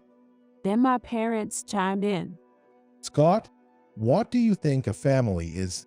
As the head of the household, shouldn't you be protecting your family? I do protect them. Is ridiculing Marie and Serena the way you protect them? Do you even care about Serena? Of course. I overflow with love for her. Is overflowing with love criticizing her every day, comparing her to other kids, and calling her a disappointment? Scott was left speechless under the glare of my father. Then my in-law spoke up. What a fool of a son. What? Scott was taken aback by the unexpected words from his own parents. The criticism from my in-laws didn't stop. It seems like our way of raising him was completely wrong. How else could he have turned out like this? But Adele, Rick turned out fine. Isn't it more appropriate to think that his character is just rotten? That's right, honey. This kid has always had a tendency to look down on others. We've constantly warned him and even lectured him, but he never listens. I wonder who he takes after. He's truly a disappointing son. What? You don't have to go that far. Someone who called his own wife and daughter disappointing has no right to say he's not disappointing. You have no idea how awful it feels until it's said to you. You're just so disappointing in every way. I'm sorry. We're not the ones you should be apologizing to. Yes. Serena, Murray, I was wrong. I'm sorry. Finally, Scott apologized to me and Serena. Well, I have no intention of forgiving him. But especially after what he said to Serena, I'll never forgive him. I glanced at Serena, and she had a perfect poker face. I couldn't help but smirk at how his apology didn't seem to affect her at all. Scott seemed to notice too. Serena, I was wrong too. I was wrong too. What's that supposed to mean? Finally speaking up, Serena's voice was low. Scott's face turned pale. So, Dad thinks I'm at fault too. Ultimately, it's because I'm a disappointing daughter, right? Well, You think Lisa and Auntie Alice are better than me and my mom, right? That's not. So, we're just disappointing wife and daughter, aren't we? Well, I feel the same way about having a father like you. We don't need a disappointing father anymore. It's annoying. You should live with Lisa and Auntie Alice. well, I don't think. Scott panicked, and then Lisa spoke up. I don't want to live with such a disappointing uncle either. Scott was taken aback by Lisa's unexpected comment, but Lisa didn't stop. Saying awful things about his wife and daughter while favoring his niece. It's unthinkable to call your own family disappointing. You're truly a disappointing uncle. I'm sorry. We don't need such a disappointing apology. I hate both mom and uncle. I don't even want to see your faces. Surprised by Lisa's words, Alice's head shot up. Do you hate Mom too?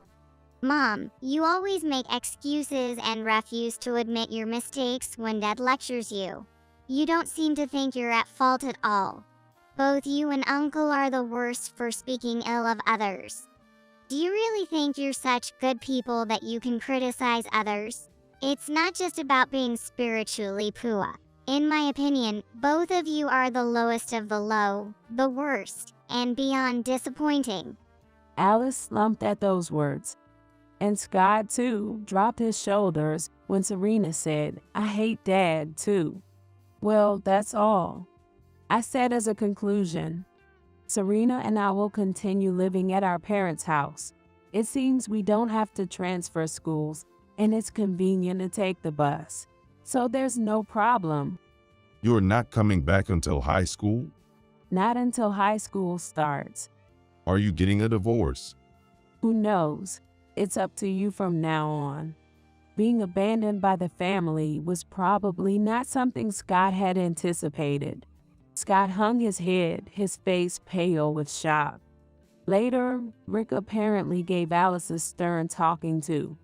Fed up with Alice's behavior up to now, they decided to live separately. In other words, they kicked Alice out of the family home. Since Alice's real parents are already deceased, she has nowhere to go back to and will have to live on her own from now on. Alice seems to be quite shocked, but I don't think people like her can change. It will probably end in divorce. Lisa seems to be quite happy about her mother leaving. Lisa smiled and said to Serena, let's continue to get along well. They hugged each other. As for Scott, for a while, there were daily apology calls and messages. But when I said it's annoying, he stopped voluntarily. Even though he never listened to anything I said before, he shouldn't think he'll be forgiven just because he finally listens now. He's been faithfully paying living expenses and child support, so he better show some sincerity from now on. However, it's doubtful whether he'll be able to attend his daughter's wedding. As for Serena, she's relieved to be free from her father's harsh words and is enjoying her days.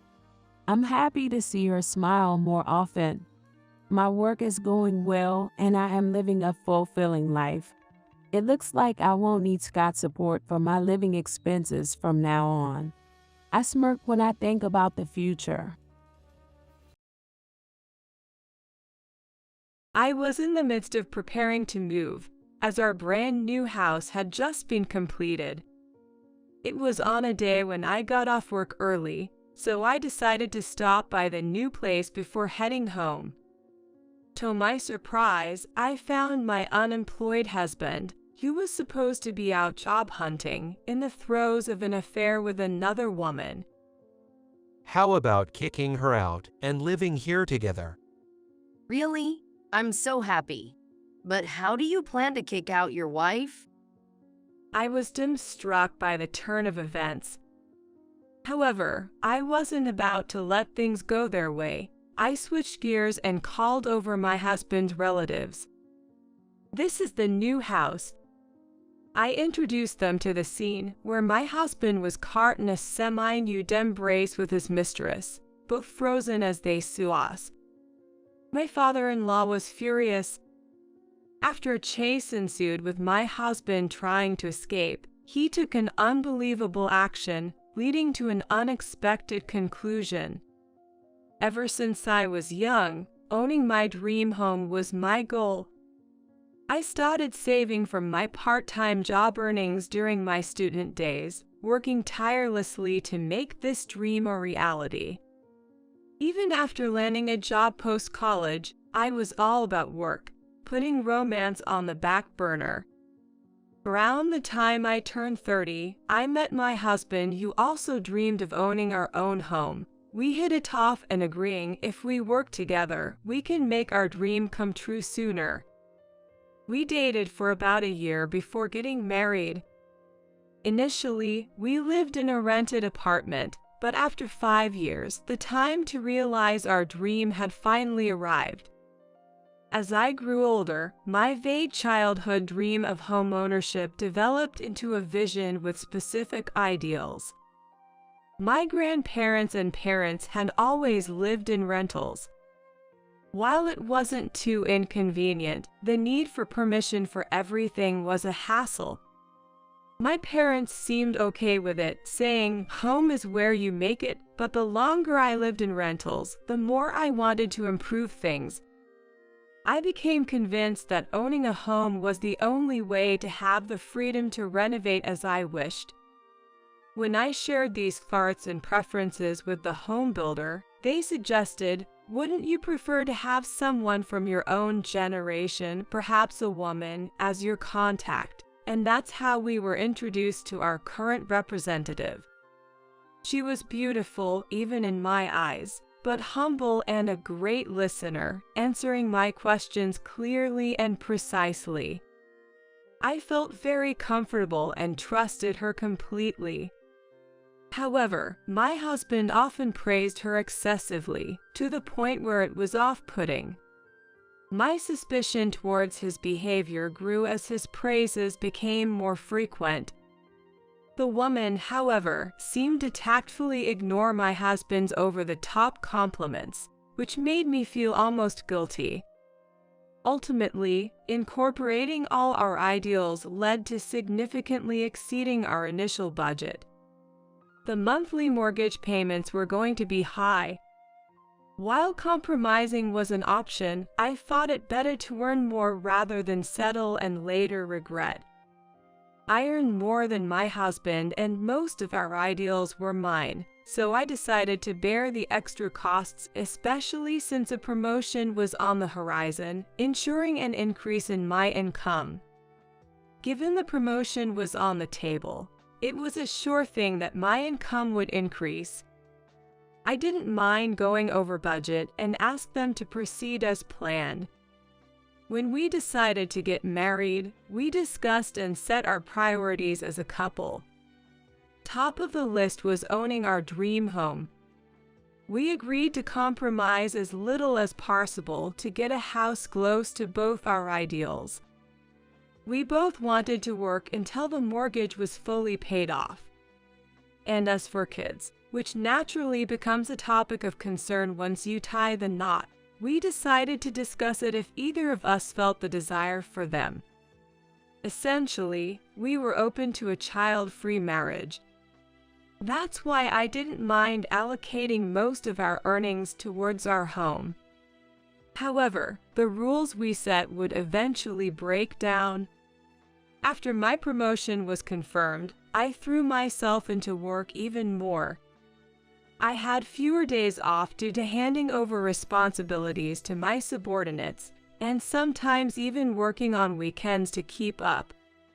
My husband finishes work on time, with no overtime or work on holidays. He had quite a bit of free time. Therefore, he started handling more of the new home details. While we usually met with our sales rep at her office, as the completion of our new home neared, she began visiting our current home frequently under the guise of meetings. "Did you have another meeting with the sales rep at our house today? Why can't you go to their company instead?" I asked him more about, "What did you talk about?" And is everything going smoothly? He would vaguely reply just some details and stuff, unwilling to share more.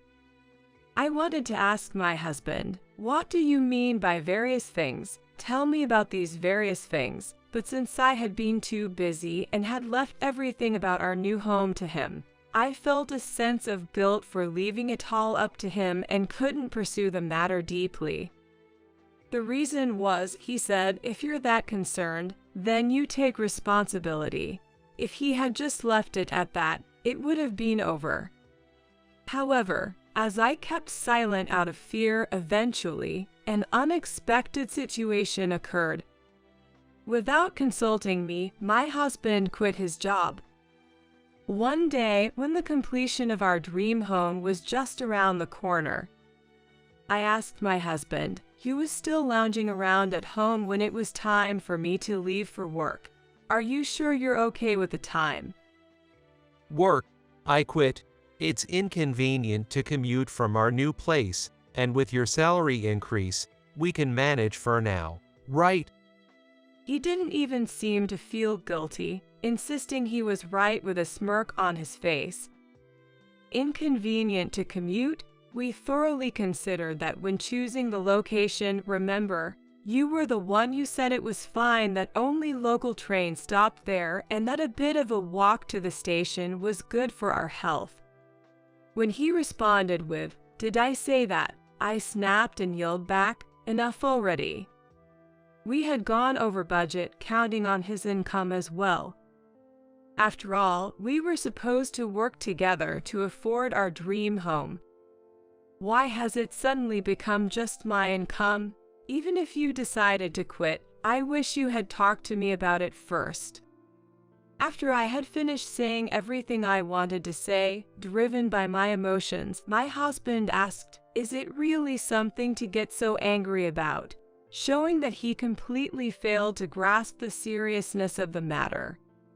Seeing that my anger hadn't subsided, my husband promised, "I'll find a new job within 2 months after we move." So I made him swear to keep his promise, and with that, the matter was concluded. However, far from disappearing, my mistrust only grew more and more. In the meantime, our long-awaited new home was completed.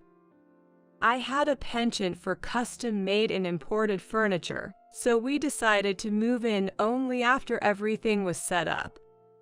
My husband said he wanted to find a job with an easy commute from our new home and was seen walking to the nearest station now and then. But finding a new job for him was not going as planned. He spent his weekdays at the job center and was hardly at home. Seeing my husband's demeanor, I believed he was doing his best to look for a job in his own way.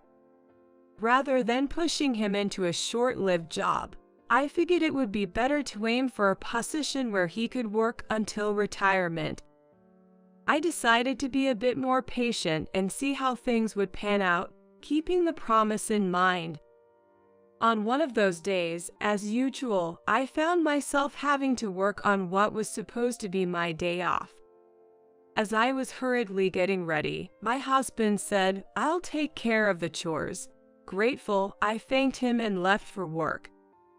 I was concerned because he insisted on hurrying, but thanks to my husband taking over all the hectic morning chores, I was able to leave for work with time to spare. Because of this, I unusually managed to finish my work just after noon. I thought about just going home and resting, but my husband, who took over the chores, was probably relaxing then, and I didn't want to disturb him. So I decided to put it off and went to our new place to pick out the curtains that we had been delaying, as I hadn't measured some of the smaller windows yet. My husband had already shared his relaxing experiences at the new place, which I had yet to enjoy myself. Thinking it might be nice to have a late lunch there, I bought some snacks at the station and arrived at the new home. As I tried to unlock the door, I found it strangely unlocked. What does this mean? My anxiety grew. I considered calling the police, but then remembered I had installed something recently. After noticing signs of someone entering our new home before, my brand new dresser, which my husband wasn't supposed to use, was dirty. Knowing that my husband had occasionally been to our new place, I asked him about it, but he said he never brought anyone over. So assuming it might be thieves scouting the place or a hangout spot for troublemakers, I had installed a surveillance camera for evidence in case of an incident. Whether it's thieves or troublemakers, I realized I couldn't handle it alone, so I thought it would be best to have evidence to show the police in case something happened. With trembling hands, I took a deep breath to calm myself. After taking a moment to regain composure, I held my phone again and checked the camera footage. To my shock, it wasn't a thief or troublemakers, but my husband in the midst of a passionate affair with a woman who was not me. Connecting his odd behavior and changes in personality over time, I felt everything clicked. The betrayal of having believed he was looking for a job, only to find out otherwise, brought more disbelief than shock. Looking back, his inexplicable actions made sense now. The traces of an intruder were likely from the woman he brought over. The problem was who this woman was.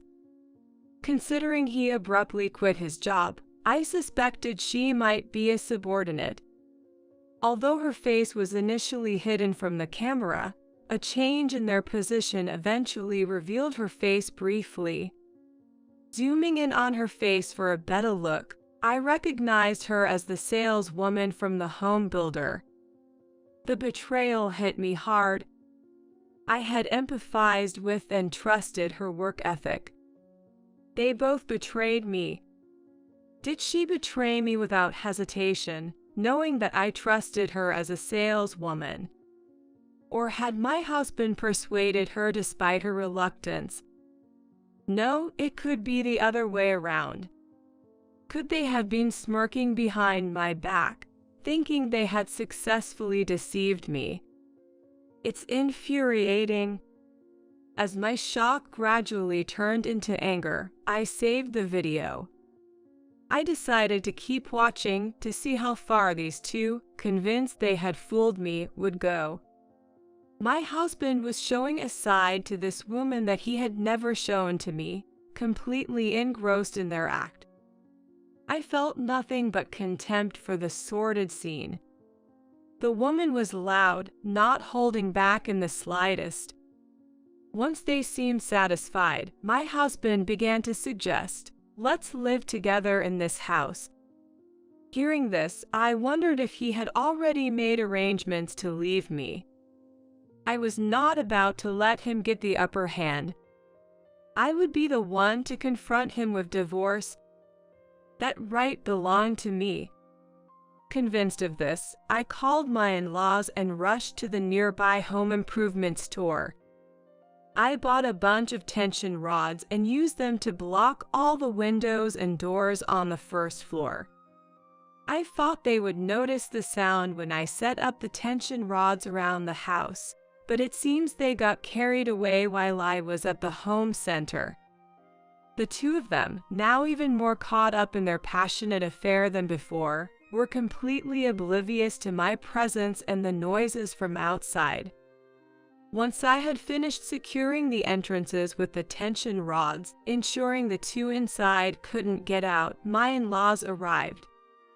I had called them over with the excuse that I wanted to show off our new house on short notice.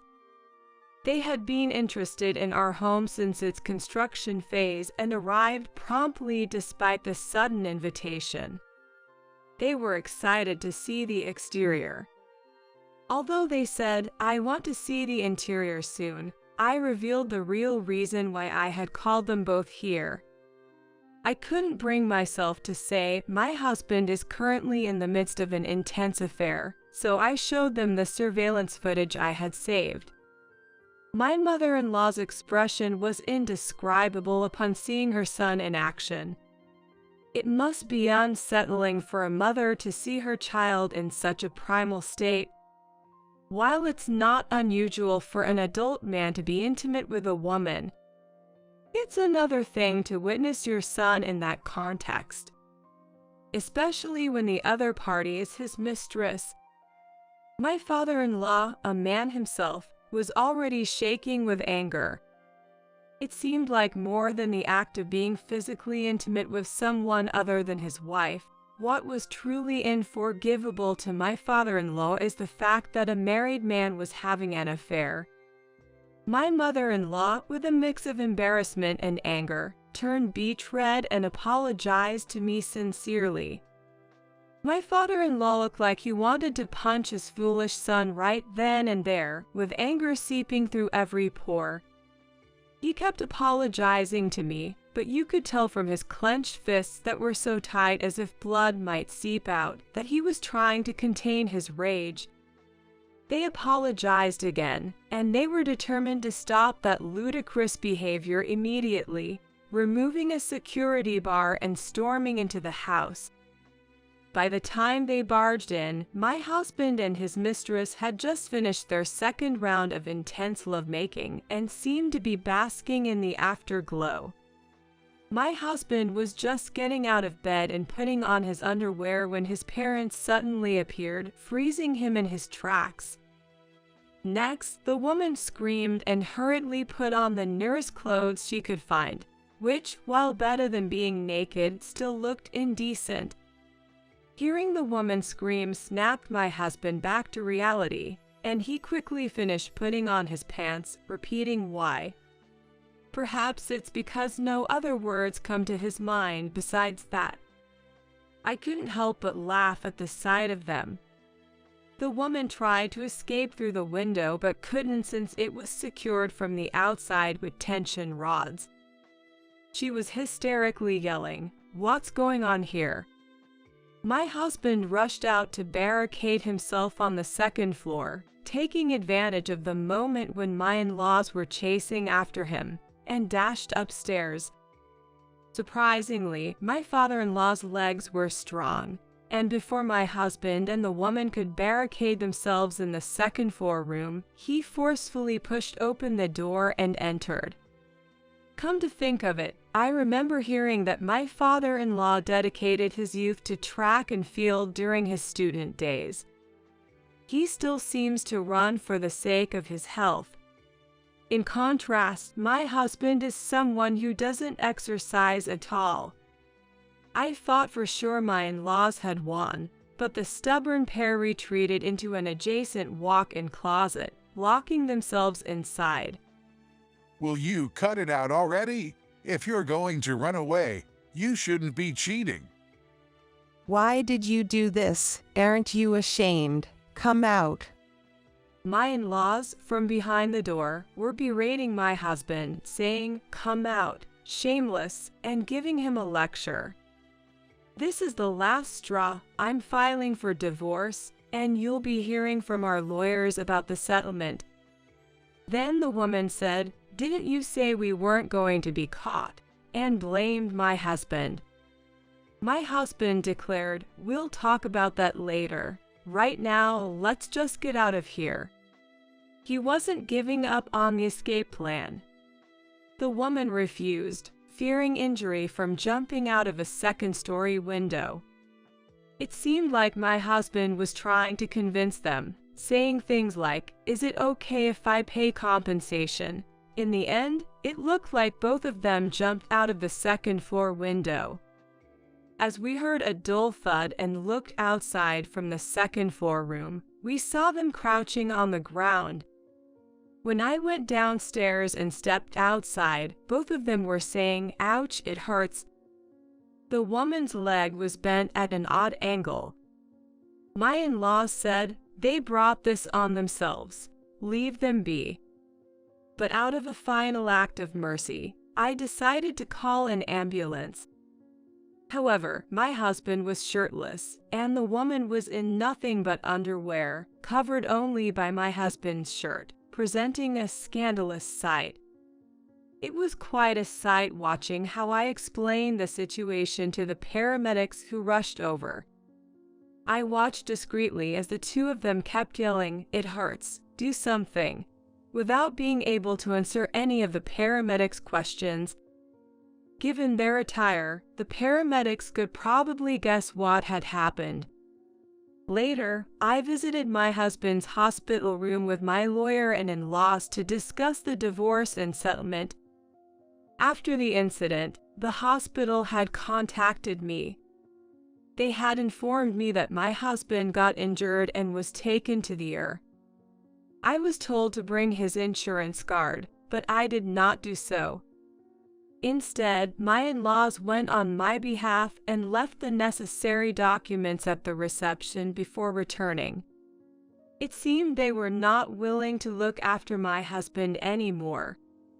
When I visited my husband's room, he waved at me with a smile, thinking he was forgiven. But then my in-laws appeared, and a stranger, pushing the mistress in a wheelchair, entered from another room.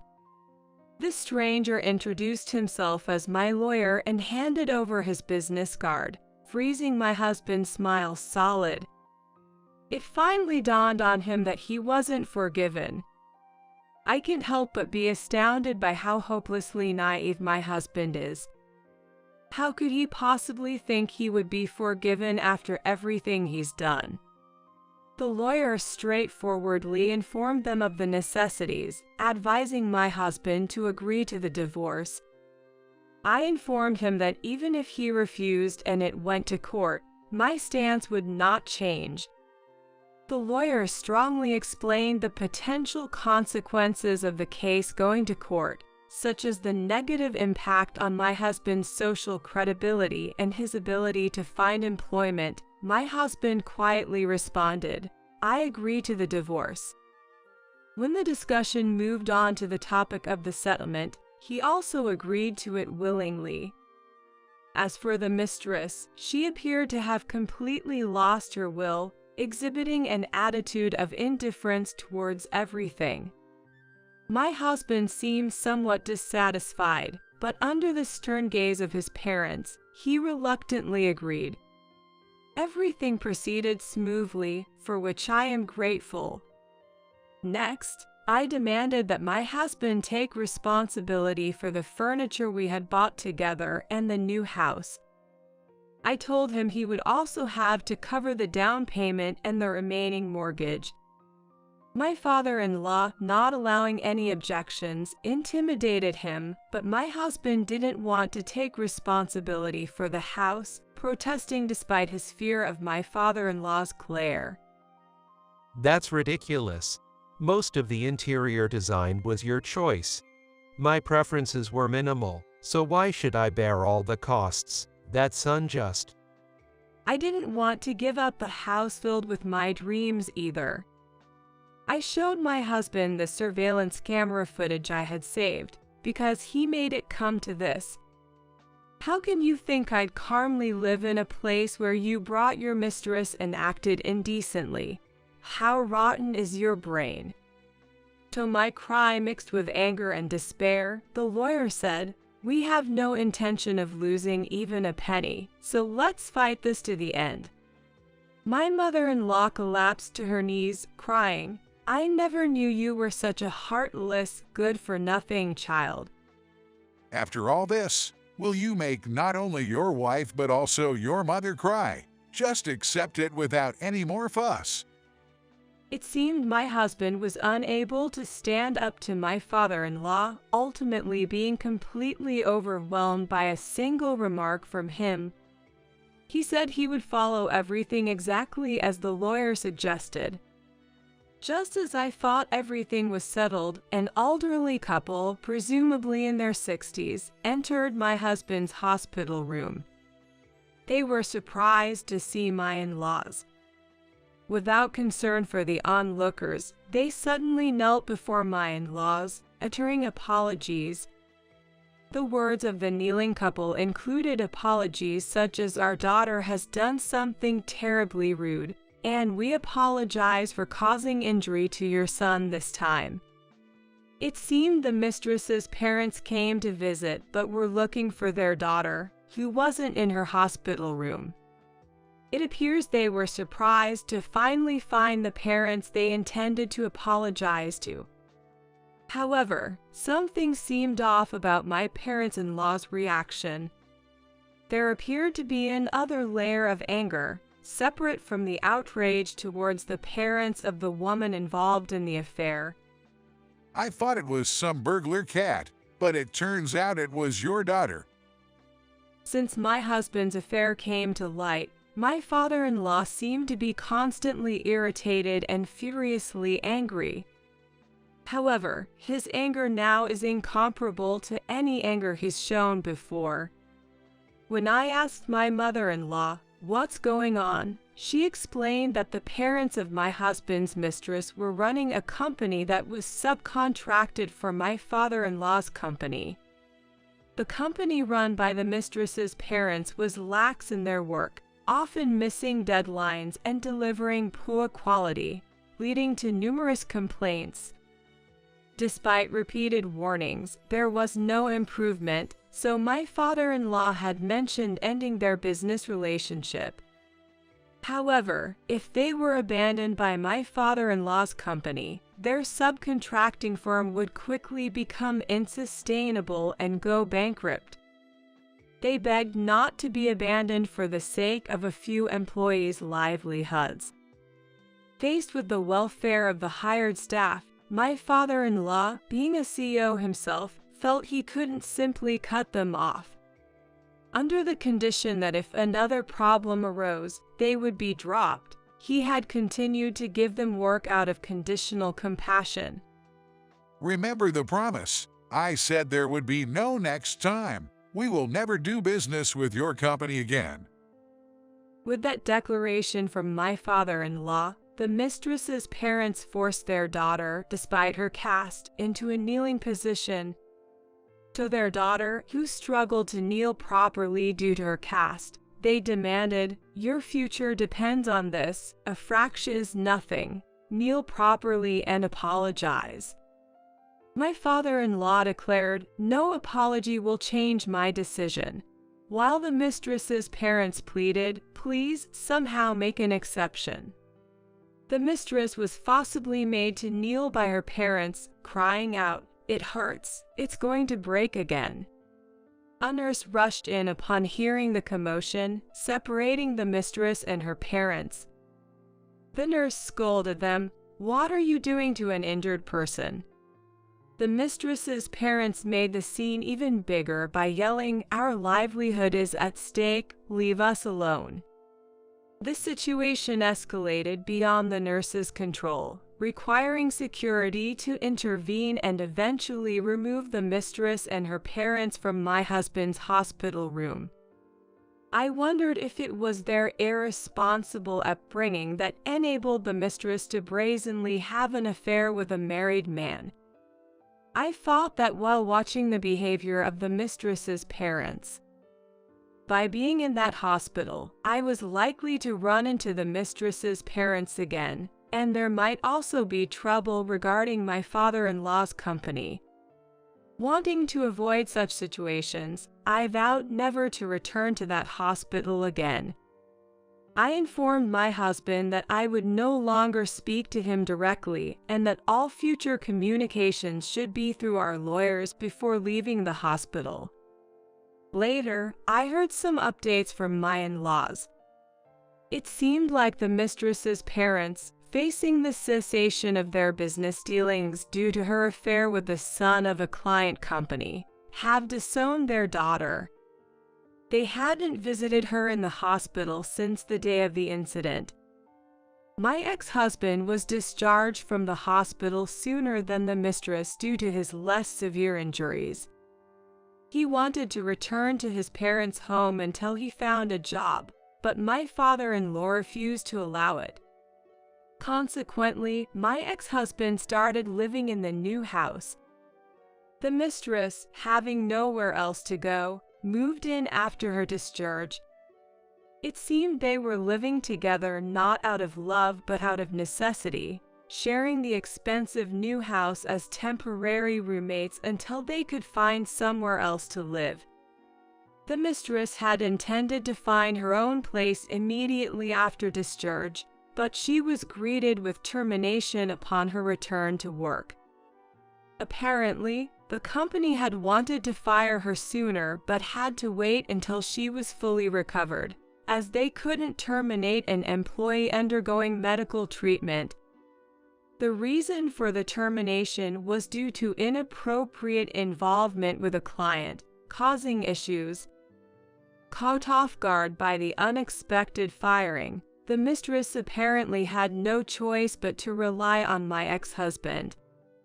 Both of them have ended up unemployed, but despite sharing the goal of finding jobs, saving money, and moving out, they keep quarreling and can't seem to save the necessary amount due to constant bickering. Although both want to quickly save money and sell their expensive new home, they seem to be constantly fighting, each blaming the other for their situation. My ex-husband is having a hard time with mortgage payments, and his debt is increasing to the point of being unmanageable. There are rumors of suspicious individuals loitering around their new house, likely keeping an eye on them. It seems my ex-husband may have gotten involved with some dangerous lenders. After the divorce, I received a substantial amount of money from the settlement. As planned, I got promoted, so as a reward to myself, I decided to build a house filled with all my dreams. Having long admired Scandinavian interior design, I found a store that specialized in it and imagined building a house that would complement the furniture I discovered there. The happiest moments are when I'm immersed in the vision of my ideal home in my mind. This time, I vow to realize my dream without any interference from anyone. She gave me a triumphant look. She looked as if she thought, I have an overwhelming advantage. What an annoying woman. Give my regards to your husband. Try to get along for the rest of your lives. What an insensitive and rude woman. This was just too much. She was not right as a person. I wanted to criticize her arrogant attitude head-on, but I held back.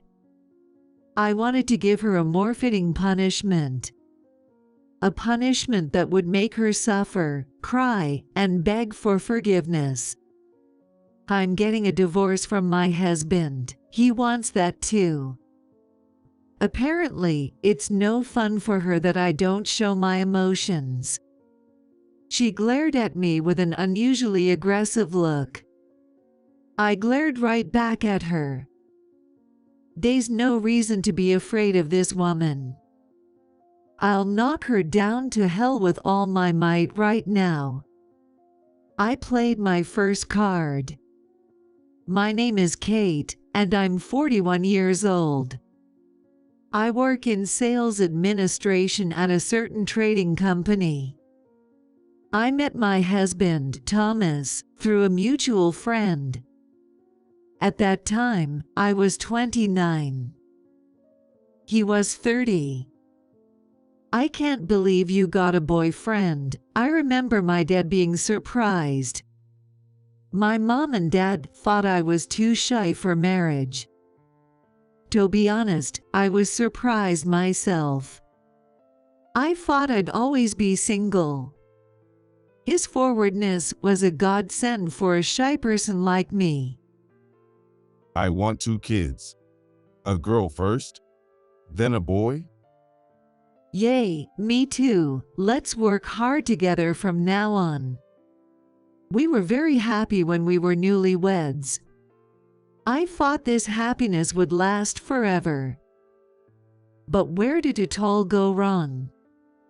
Gradually, Thomas' attitude toward me grew colder. What caused him to change? Was it because we couldn't have children? We both had fertility tests and found no issues. We tried to time it right, watched our diet, and did everything we could. Unfortunately, years passed and we still couldn't conceive. I wonder why. Even the clinic doctor was puzzled. I suggested trying artificial insemination to Thomas, but he said, Let's just leave it to nature. No need to force it. "What's gotten into you? Don't you want kids anymore?" I didn't say that. I just said I want to leave it to nature. Thinking back, his attitude towards me had already changed by then. He became extremely cold, and his words grew harsh. No matter how hard I tried to mend our relationship, he remained indifferent. No matter how much I tried, he never responded as cheerily as before. "Hey, why don't we go on a trip next holiday? Remember the resort hotel we stayed at a few years ago?" No, I can't. I have plans for the next break.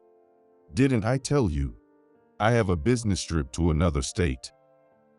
"Oh, really? I didn't hear that, sorry." He wouldn't even consider a trip or a meal out. "It feels like he's lost interest in me a long time ago," was the impression I got. Soon, he started using only words like shower and dinner in front of me. It was like we were an old married couple. There was no conversation at all, and I became mostly silent too. Maybe something will change if we just had a child, I once thought, and took some action myself. For someone as reserved as me, initiating intimacy was a huge step. But the worst response came back. He snickered and mocked me even though he knew I was asking him to bed. Sorry, I'm tired from work. I don't have the energy to deal with this. Well, if that's the case, I won't force you. I can't forget the humiliation I felt when he refused. I was so scared and embarrassed to ask him to the bed since then. In cases where one spouse unilaterally refuses intimacy without any particular reason, divorce may be granted. I wanted to know why he was rejecting me and asked him directly, "Hey, don't you want kids anymore? Have you given up?" What are you talking about all of a sudden? I haven't thought that. Then why are you so cold to me? Don't you see it's contradictory? Hey, cut it out. You're being desperate and it's annoying. He clicked his tongue and turned his back on me. Eventually, he stopped interacting with me altogether. When he was home, he'd just look at his smartphone or watch TV, never trying to talk. He wouldn't even make eye contact with me. Even words like shower and dinner stopped coming. When I called out, he ignored me, so I gradually stopped speaking to him too. My sighs became more frequent, and my loneliness just kept growing. What's the reason? I wondered, but I couldn't figure it out. He was having an affair. I found out about it around the 8th fall of our marriage. How did I know? Because I happened to see his smartphone. Usually, he took it with him even to the shower, but that day, he accidentally left it in the living room. There was an incoming call on it. The caller's name was Rachel. As far as I knew, there was no one by that name among his relatives or friends. Maybe someone from work, but it seemed too casual for such an important contact. Curious, I asked him straight after he got out of his shower. "There was a call from someone named Rachel. Who is that?" It's nobody. It's not nobody if you've saved the number, right? It's none of your business. Don't make a fuss. I'm tired. I fought. There it is again, I muttered to myself. He thinks if he says he's tired, I'll back down. It seemed he felt uncomfortable being pressed about this Rachel. That must mean she's his affair partner. It was as good as admitting it. I was incredibly upset, and I couldn't sleep well that night. A few days later, something incredibly painful happened. My dad, who lives back home, died in a car accident, a relative informed me. I had lost my mom to illness when I was in high school. Since then, it had been just my dad and me. Losing my precious dad deepened my grief. Yet my husband said, I'm sorry, but I can't make it to his funeral. I have a business trip scheduled. What? Just call your office and have someone cover for you. It's too late for a replacement. It's impossible at this point. So, I can't go? In the end, he really didn't come to the funeral. Even though it was his father-in-law who had passed. He clearly didn't care about my family, let alone me. It was painfully obvious, and it hurt so much. I must do something drastic to win back my husband's heart. That feeling drove me to a bold move. I then hired a private detective. I didn't care about the cost. I asked for a background check, and after about 2 months, I got the results. Using the information I obtained, I called his affair partner to meet. The place was a nice cafe on the first floor of a hotel. The woman who appeared was a striking beauty with an assertive air. Nice to meet you. You must be Rachel. You know who I am, don't you? So, what do you want? Please end your relationship with Thomas. That's something you need to discuss with him. He's just my client. Rachel was an alias for work. Her real name was Rebecca. She was paid to provide dubious sexual services to men. I'm just meeting on a request. It's strictly business, Rebecca seemed to imply. Her attitude was indescribably infuriating. Do you understand? Blaming me is misguided. And by the way, ma'am, have you reflected? Do you know why your husband would use a service like ours? Are you saying it's my fault? Who else could it be? He had to ask a professional because you weren't satisfying him, right? What a brazen woman. But I couldn't respond. I had no idea how to counter her. Rebecca sneered at me as I looked down, then got up and strode away. I felt so miserable, and I couldn't hold back my tears. I think my husband must have heard about our meeting from Rebecca. His actions became even bolder and more frequent than before. He started staying out without prior notice and came home in the mornings more often. As his behavior changed, so did my reaction. I became indifferent, no longer upset about his late returns. Another late night must be nice. Were you with Rebecca, or should I say Rachel? It's none of your business. You can't just spend the night with another woman and then say it doesn't matter. I'm tired. Stop nagging. He retorted, brushing past me toward the shower. His body reeked of a cloying perfume. Rebecca must have smelled him on purpose when he left. That is her message to me. What a blatant provocation. She must be enjoying stirring me up.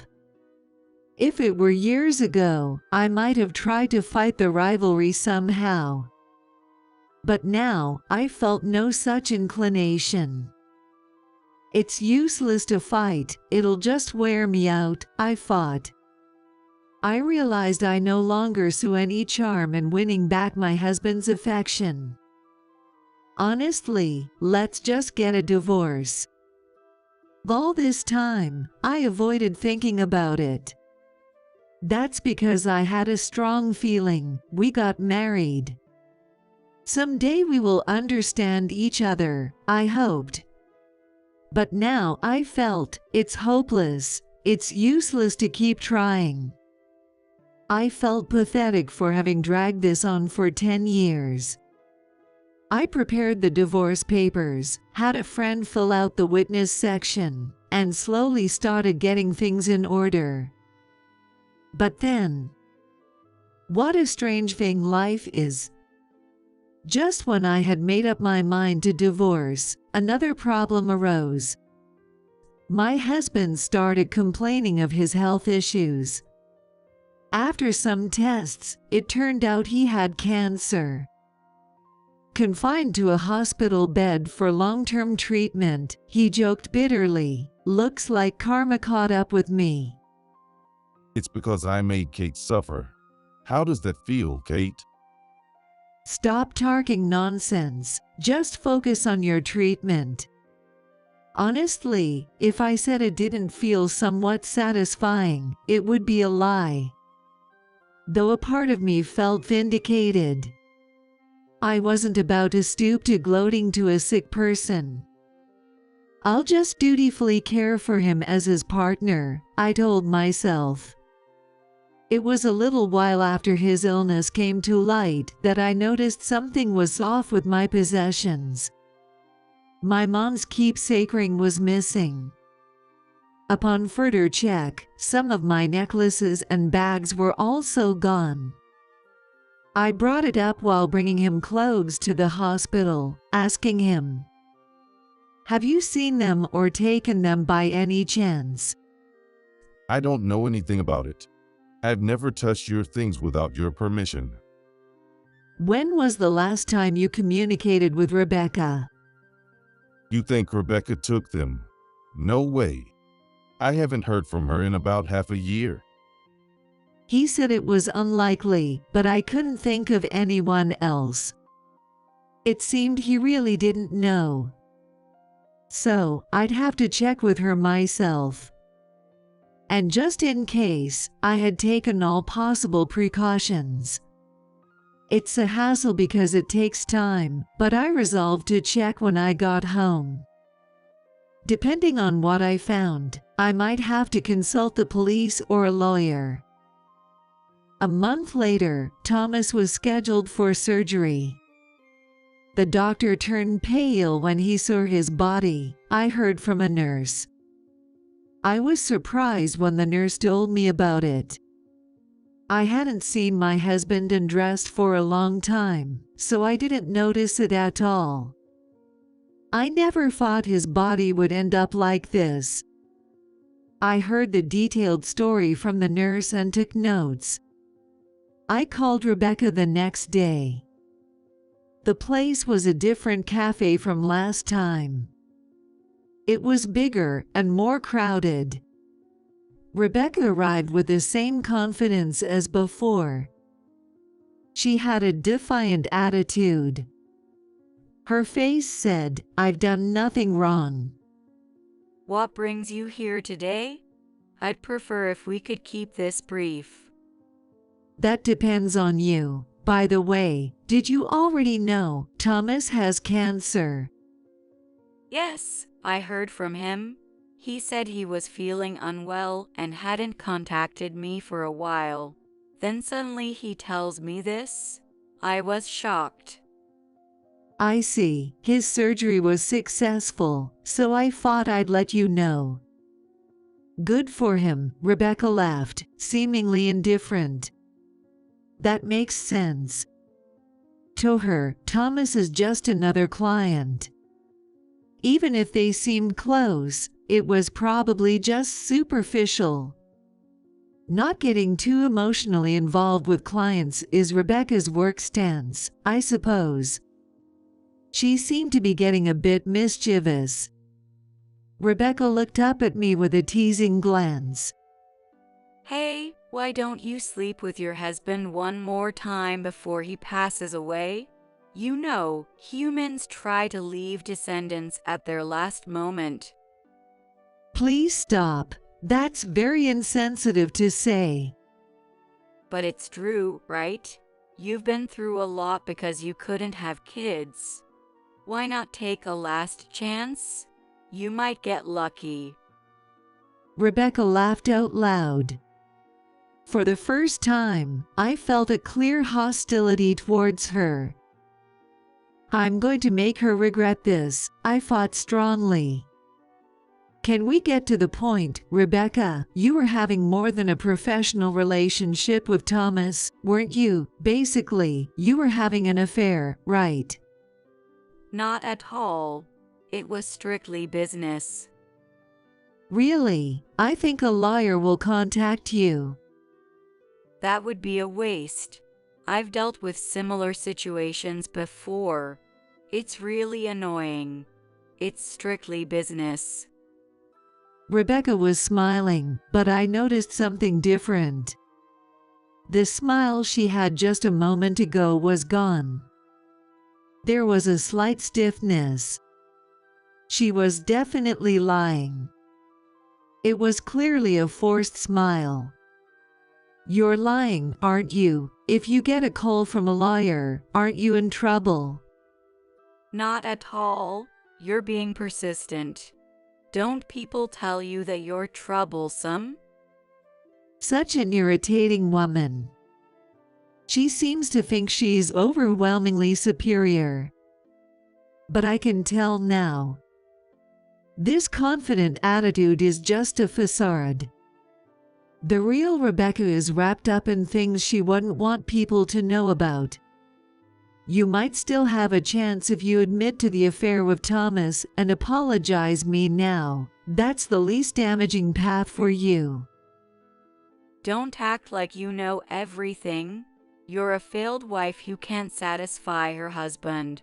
I hate it when flawed women like you act all high and mighty. If that's how you feel, I have no choice. I'll let your husband, James, know everything. Why bring James into this? Yes, Rebecca is married. She had hidden the fact that she was married from Thomas. And she must have thought I only knew what Thomas told me. However, I had hired a detective agency to investigate Rebecca and my husband's relationship and, of course, Rebecca's background. She was indeed married. She has been married to James for 5 years. As soon as her marriage was mentioned, Rebecca lost her composure. Her breathing became erratic. What's wrong? Your breathing is rough. Why don't you calm down? That's problem. A lawyer would be problematic. My husband doesn't know anything about my job. Please don't tell him. He's not involved. It's a problem between you, me, and Thomas, right? Are you serious? Do you think I'm just going to say okay? Don't underestimate me. I'm not that naive. Our roles had reversed. Sweating, Rebecca was clearly shaken. She had no idea how much I knew. She probably never thought I would fight back this much. She must have underestimated me as a clumsy and quiet woman. To be honest, I'm quite surprised myself. I've never known myself to be this assertive in public before. It must be because my anger is so intense. Rebecca herself gave me the chance to change. After all, she did something she absolutely shouldn't have. I leaned forward and glared at Rebecca. I'm very angry with you. Not only did you have an affair with Thomas, but you've also committed a crime. You know what I'm talking about, right? What? I don't understand. Don't play dumb. You stole my mom's keepsake ring, didn't you? The other customers at nearby tables began to glance over at us. Rebecca slumped, looking down and curling up as if shrinking. Her posture was as good as a confession. I did not ease up on her. You entered my room without my permission and stole my bags and necklaces, right? That's not true. Those were. Thomas said it was okay to borrow. All lies. I checked with Thomas, and he had no idea that my mom's ring was missing. Why don't you just give up and be honest? I pointed my smartphone screen at her. Rebecca turned pale immediately. No wonder. The screen showed her rummaging through my room. Her posture was pathetic, resembling that of a petty thief. Ever since I suspected Thomas' actions, I've installed cameras and voice recorders all over our home. I've gathered quite some interesting evidence. No, really, cameras. Where did you put them? All over the house, including our bedroom. Unfortunately for you, they also captured you and Thomas doing something in our bedroom. If I submit this evidence to the police, Rebecca's guilt will be certain. She would likely face a fine for theft. Rebecca was already on the verge of tears. She clasped her hands together, pleadingly looking at me. Please, I'll retrieve the ring and return it to you for sure. So please, don't tell James. I'm really in trouble. He knows nothing. Damn, you're a bitch. You sold my mom's ring, my necklaces and bags too. Unbelievable. I'll need to hear more about that later. I'm sorry, but I really will retrieve them. So please, keep this from James. Please. Unfortunately, it's too late for that, because I pointed behind Rebecca. With a stunned face, Rebecca turned around. Unbeknownst to her, sitting at the table behind us was her husband, James. Rebecca gasped. Why in dismay? But the person who deserved more pity was James. He knew nothing until I contacted him. He had thought of Rebecca as a quiet and virtuous wife. Rebecca, I'm shocked. You were cheating and you were doing that kind of job. Wasn't my earnings enough for you? No, that's... James, listen, Rebecca, or should I say Rachel, you're the queen, right? You've been pleasing many men behind my back during the day. I'm shocked. James, it's not like that. Rebecca finally began to cry. It seemed painful for her to have everything known by her husband. In fact, Rebecca was well known in her establishment for her dominatrix play. She was skilled at exciting men by tying them up and whipping them. The doctor was shocked when he saw my husband's back. It was because there were multiple marks from being whipped. I didn't know about such preferences of Thomas until he confessed to me. I believed in you and it hurt me a lot. I couldn't believe the cheating, the queen play, or the theft. But is it all true? It's not. I'm sorry. But it's not like that. What's not true? Everything is true, isn't it? Just admit it. While I felt sorry for James, Rebecca needed to acknowledge her sins. Her job as a dominatrix didn't matter. And there are two problems. The issues were the affair and the theft. Let's go to the police station together, I suggested, but Rebecca clung to the table, refusing. No, I absolutely won't go. I'll stay put right here, no matter what. You're really bad at giving up. Cut it out already. If you keep being selfish, I'll have to resort to my next step. Do you really want to worsen your situation even more? What are you talking about? The screen showed a man about our age. She must realize it deep down. She has other secrets she wouldn't want exposed. If only she would be honest sooner, I wouldn't have to do this. I pointed my smartphone screen at Rebecca again. Hey, Rebecca, I heard it. What's this about? You were married. Damn it. Mark? No way.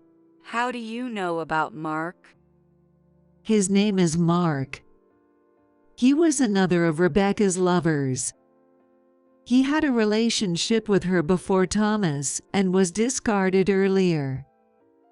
And it wasn't just a simple breakup. He had been treated harshly by Rebecca. Sorry, but I'm thorough. I've investigated everything. I found out you borrowed a large sum of money from Mark and ran off. You borrowed money and ran away? Rebecca, you did that too? Rebecca, you better pay back the $25,000 I lent you. I'm sorry. I'm so sorry. Rebecca wasn't just any dominatrix. She was a dominatrix with extravagant spending habits. She would form personal and intimate relationships with her clients to extract money from them. If not that, she'd steal valuable items. And then, she'd turn those items into cash. My mom's keepsake ring had been stolen while Thomas was in the shower.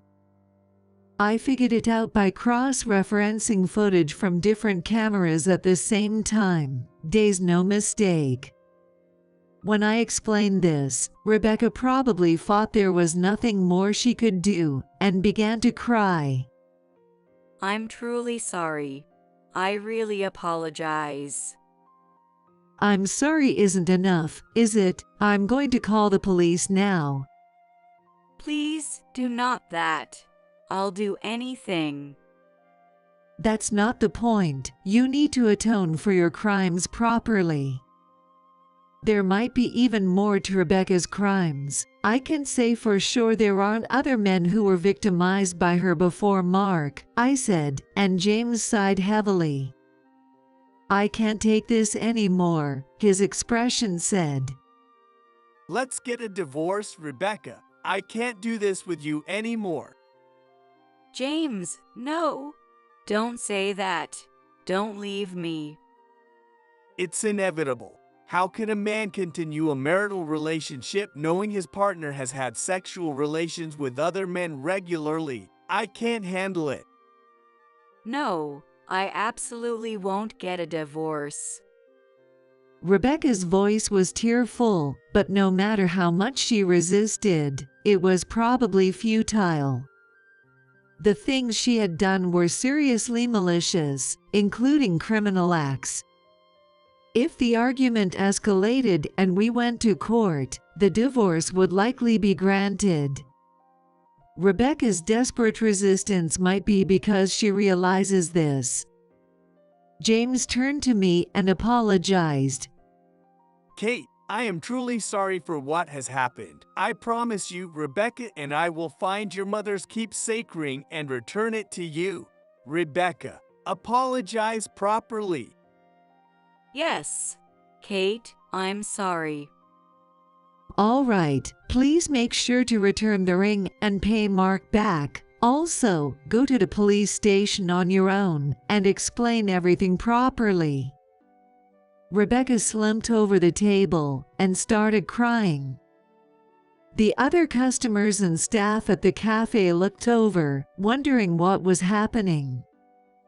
It was a pitiful sight, but honestly, I thought it served her right. she had caused too much suffering to those around her. This level of hardship was only fair. Afterward, James promised Mark that he would definitely repay the money. Thus, our discussion, disrupted by Rebecca's actions, came to a temporary close. A few days after our exchange at the cafe, I received a message from James. He had managed to buy back the ring from the buyer and would send it to me later. I was grateful for his prompt response. My mom would have been pleased too. Rebecca and I are officially divorced. She put up quite a fight, but after appearing at the police station, she quieted down. She probably didn't want to cause any more trouble. Where is she now? At the police station? No, she was fine and is probably back in her hometown now. It's a small rural town. She came to the downtown area because she hated her local area, but she's going back to her hometown, which she hated. James ended up paying Mark's debt in place of Rebecca. Now, Rebecca is slowly repaying James. She has taken a part-time job at a local supermarket. It's unclear when she will finish paying off her debts. I hope she manages to pull through. James also shared more about Rebecca. When they divorced, he refused to split any property with her. she cheated, accrued debt, played the role of a dominatrix. I honestly didn't want to share any property with someone who did all that behind my back. So, you refused the division of property. Normally in a divorce, the property acquired during the marriage is split equally between both parties, right? Yes, she insisted on half, so it ended up going to court. Unfortunately, James's argument was rejected. Regardless of the reasons, property division cannot be refused, was the verdict. However, Rebecca is guilty of cheating and theft. Those facts about her never go away. Ultimately, she was ordered to pay James compensation in the form of alimony and damages. As a result, the property left to Rebecca was significantly reduced. She was reportedly furious and distraught, crying, "This is unbelievable." But it was simply karma. She should just work hard and repay the remaining debt to James as soon as possible, I thought. By the way, Kate, what happened with Thomas, who was ill? Yes, I also got divorced. He told me, "You don't need to come to the hospital anymore." I suppose that was his way of showing remorse, in his own way. His surgery was successful. However, there's no guarantee that cancer won't be found again in the future. He told me he didn't want to cause any more trouble, and that I didn't need to visit him anymore. I'll never forget the look in his eyes as he gazed into the distance on our last visit. It was then that he signed the divorce papers. Thank you, I'll go file these. I don't think I'll be coming here anymore. Are you really sure about this? Yeah. Forget about me. I'm sorry, Kate. Then, goodbye. That was the last time I saw my ex-husband. In a way, his severe illness is already a form of punishment. I have no intention of blaming him any further. But I will never see him again. The actions of one woman, driven by greed, brought misery to many people. I am one of those victims. Even now, it makes me incredibly angry. However, I was able to administer a fitting punishment and saw her crying face. I could also impose social sanctions, and I think, for now, this is good enough. About 6 months after the divorce, I started dating someone new. He was introduced by a client's boss and is quite handsome. He's also divorced, so there's no need to be cautious, which is good. I don't know if we'll marry, but I hope we can continue this pleasant relationship. It doesn't have to be tied down by marriage. There are many forms of happiness. I want to find our own way with my new partner, step by step. Right now, I am living each day with a generous spirit.